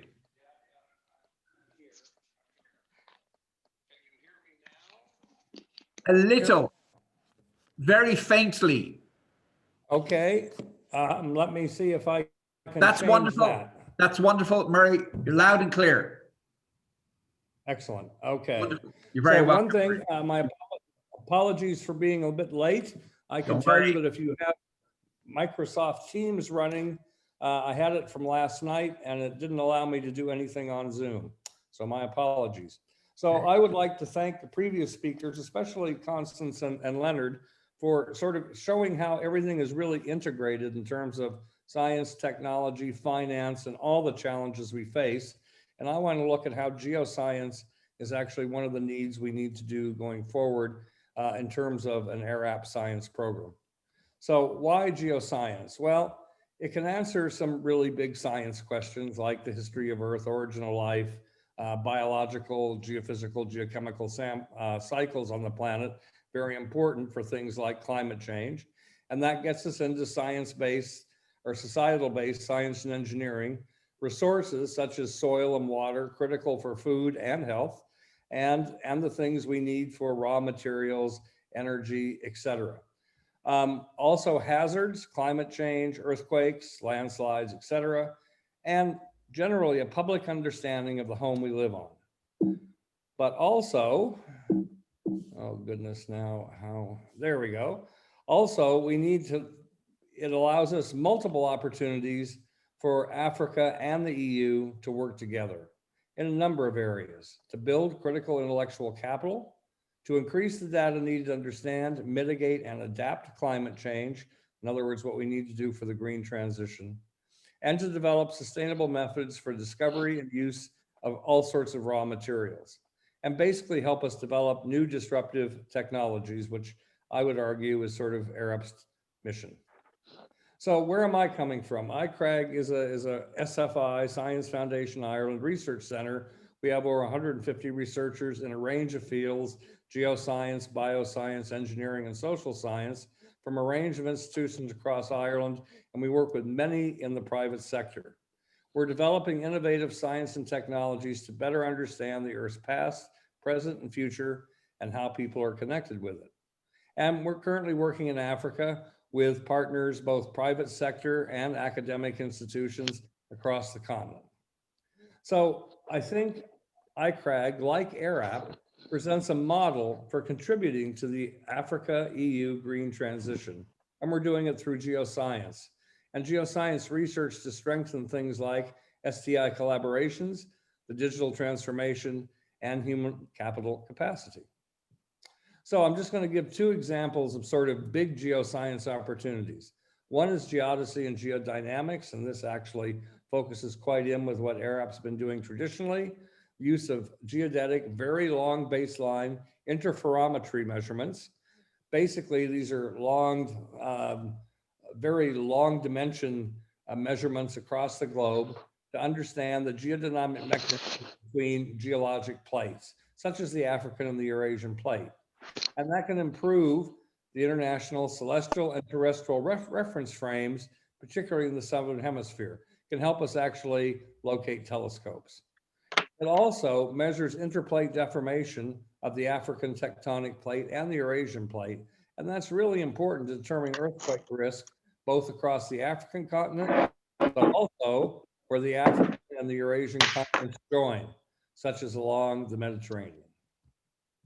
So to do this research requires collaborative effort between the EU and a whole number of African space agencies to make these determinations.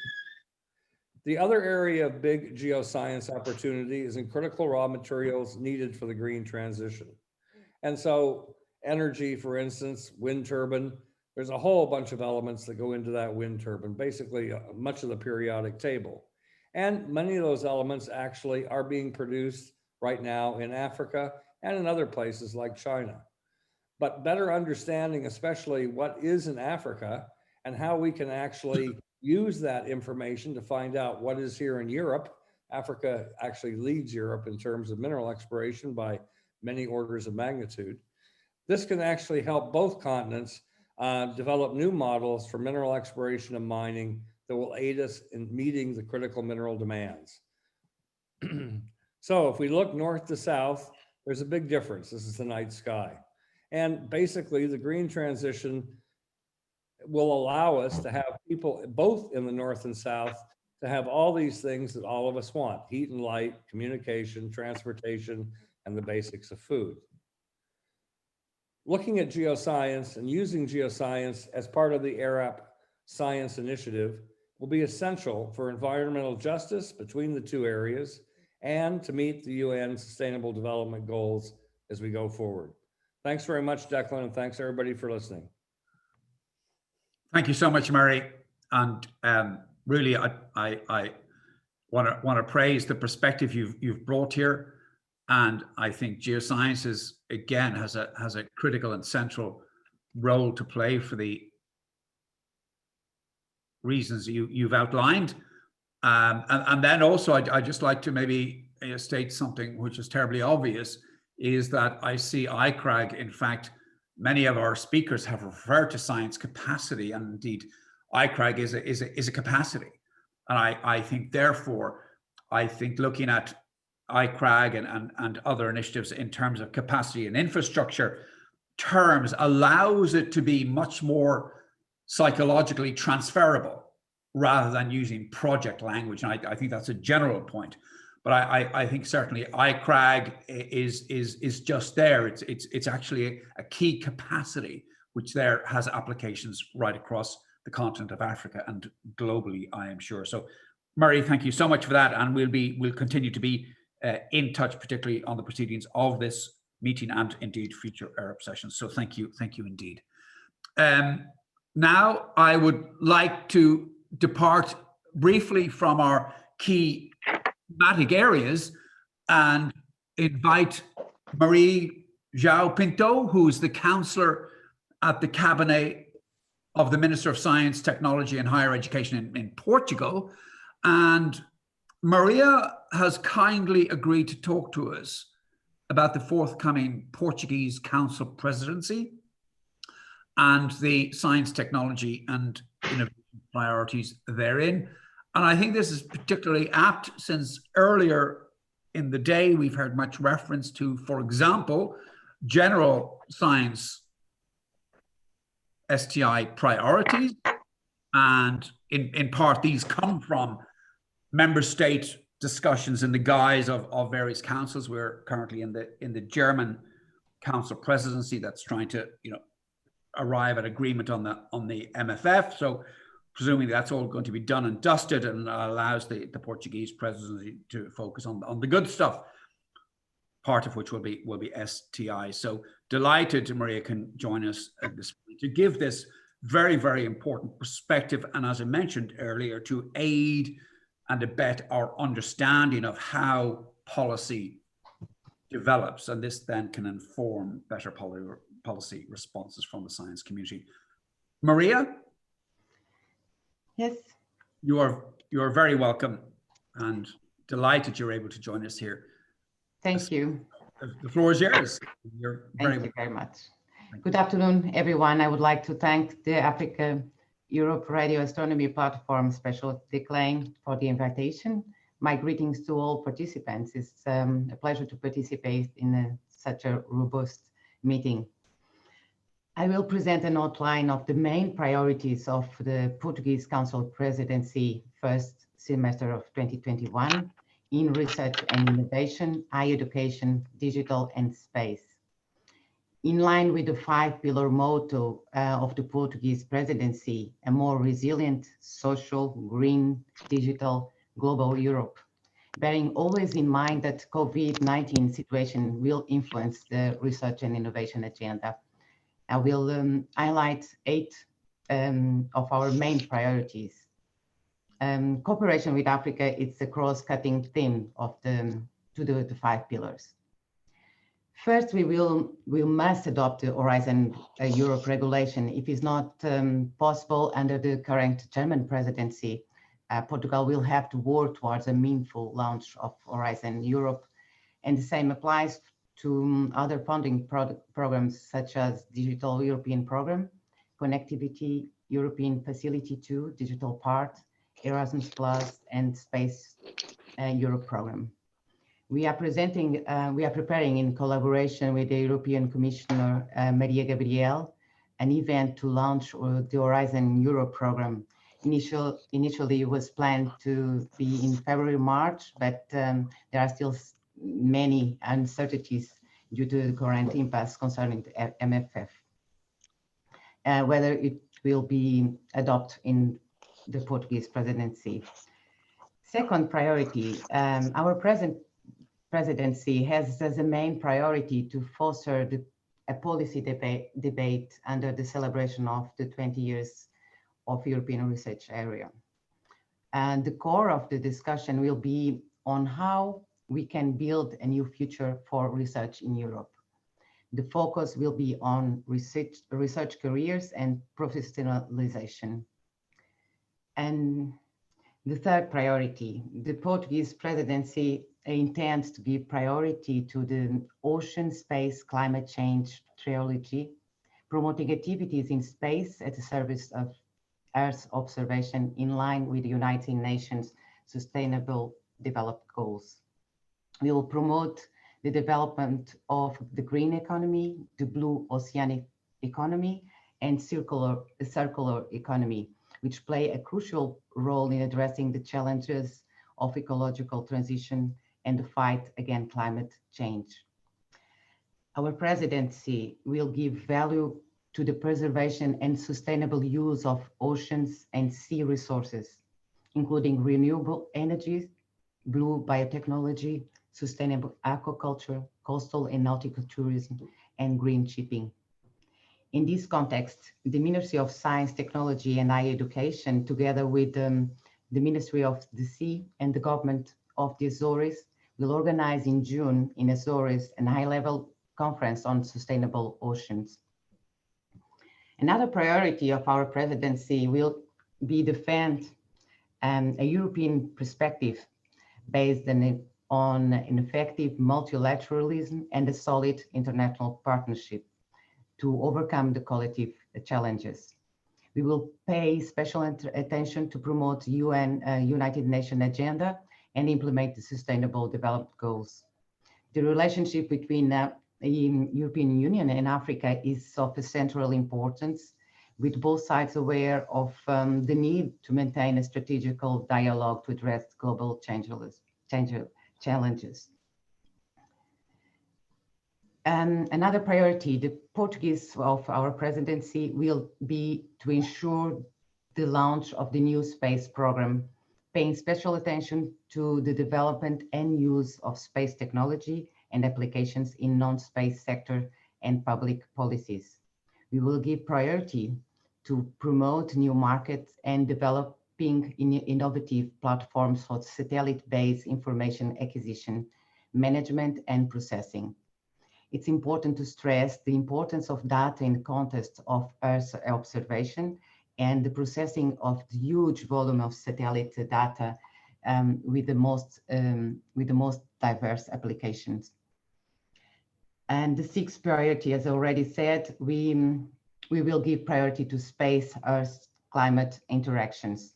Portugal has interaction with the North and South and is involved in the Atlantic Ocean.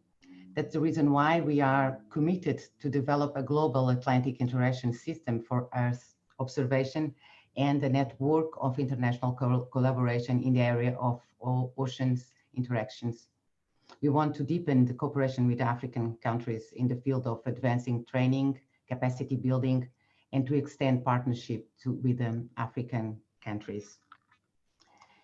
That's why we will organize the EU-Africa high-level meeting on new space for African-Europe cooperation towards a common sustainable future in June. We are in contact with the African Space Agency through the European Commission to organize a meeting in collaboration with the African Union, ESA, and EuroMedSat.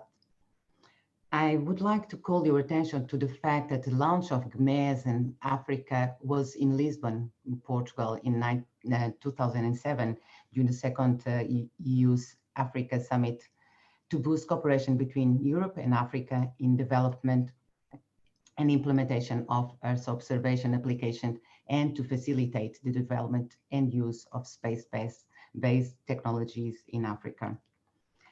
Another area of cooperation, another priority, it's the area of education and advanced training. We will promote a debate on digital education, distant and hybrid education, and on pedagogical innovation. We will pay special attention to mobility in higher education research careers and brain circulation through new and attractive forms of upskilling and reskilling. We intend to foster Europe-Africa cooperation in higher education and to launch the Erasmus program, as well as special initiative Erasmus Plus Meet Africa in June. Last but not the least, in international cooperation, Portugal is guided by the European Union's cooperation policies with African continent. We will give priority to the strategical partnerships established under the Europe-Africa High-Level Policy Dialogue on Science, Technology and Innovation, the HLPD.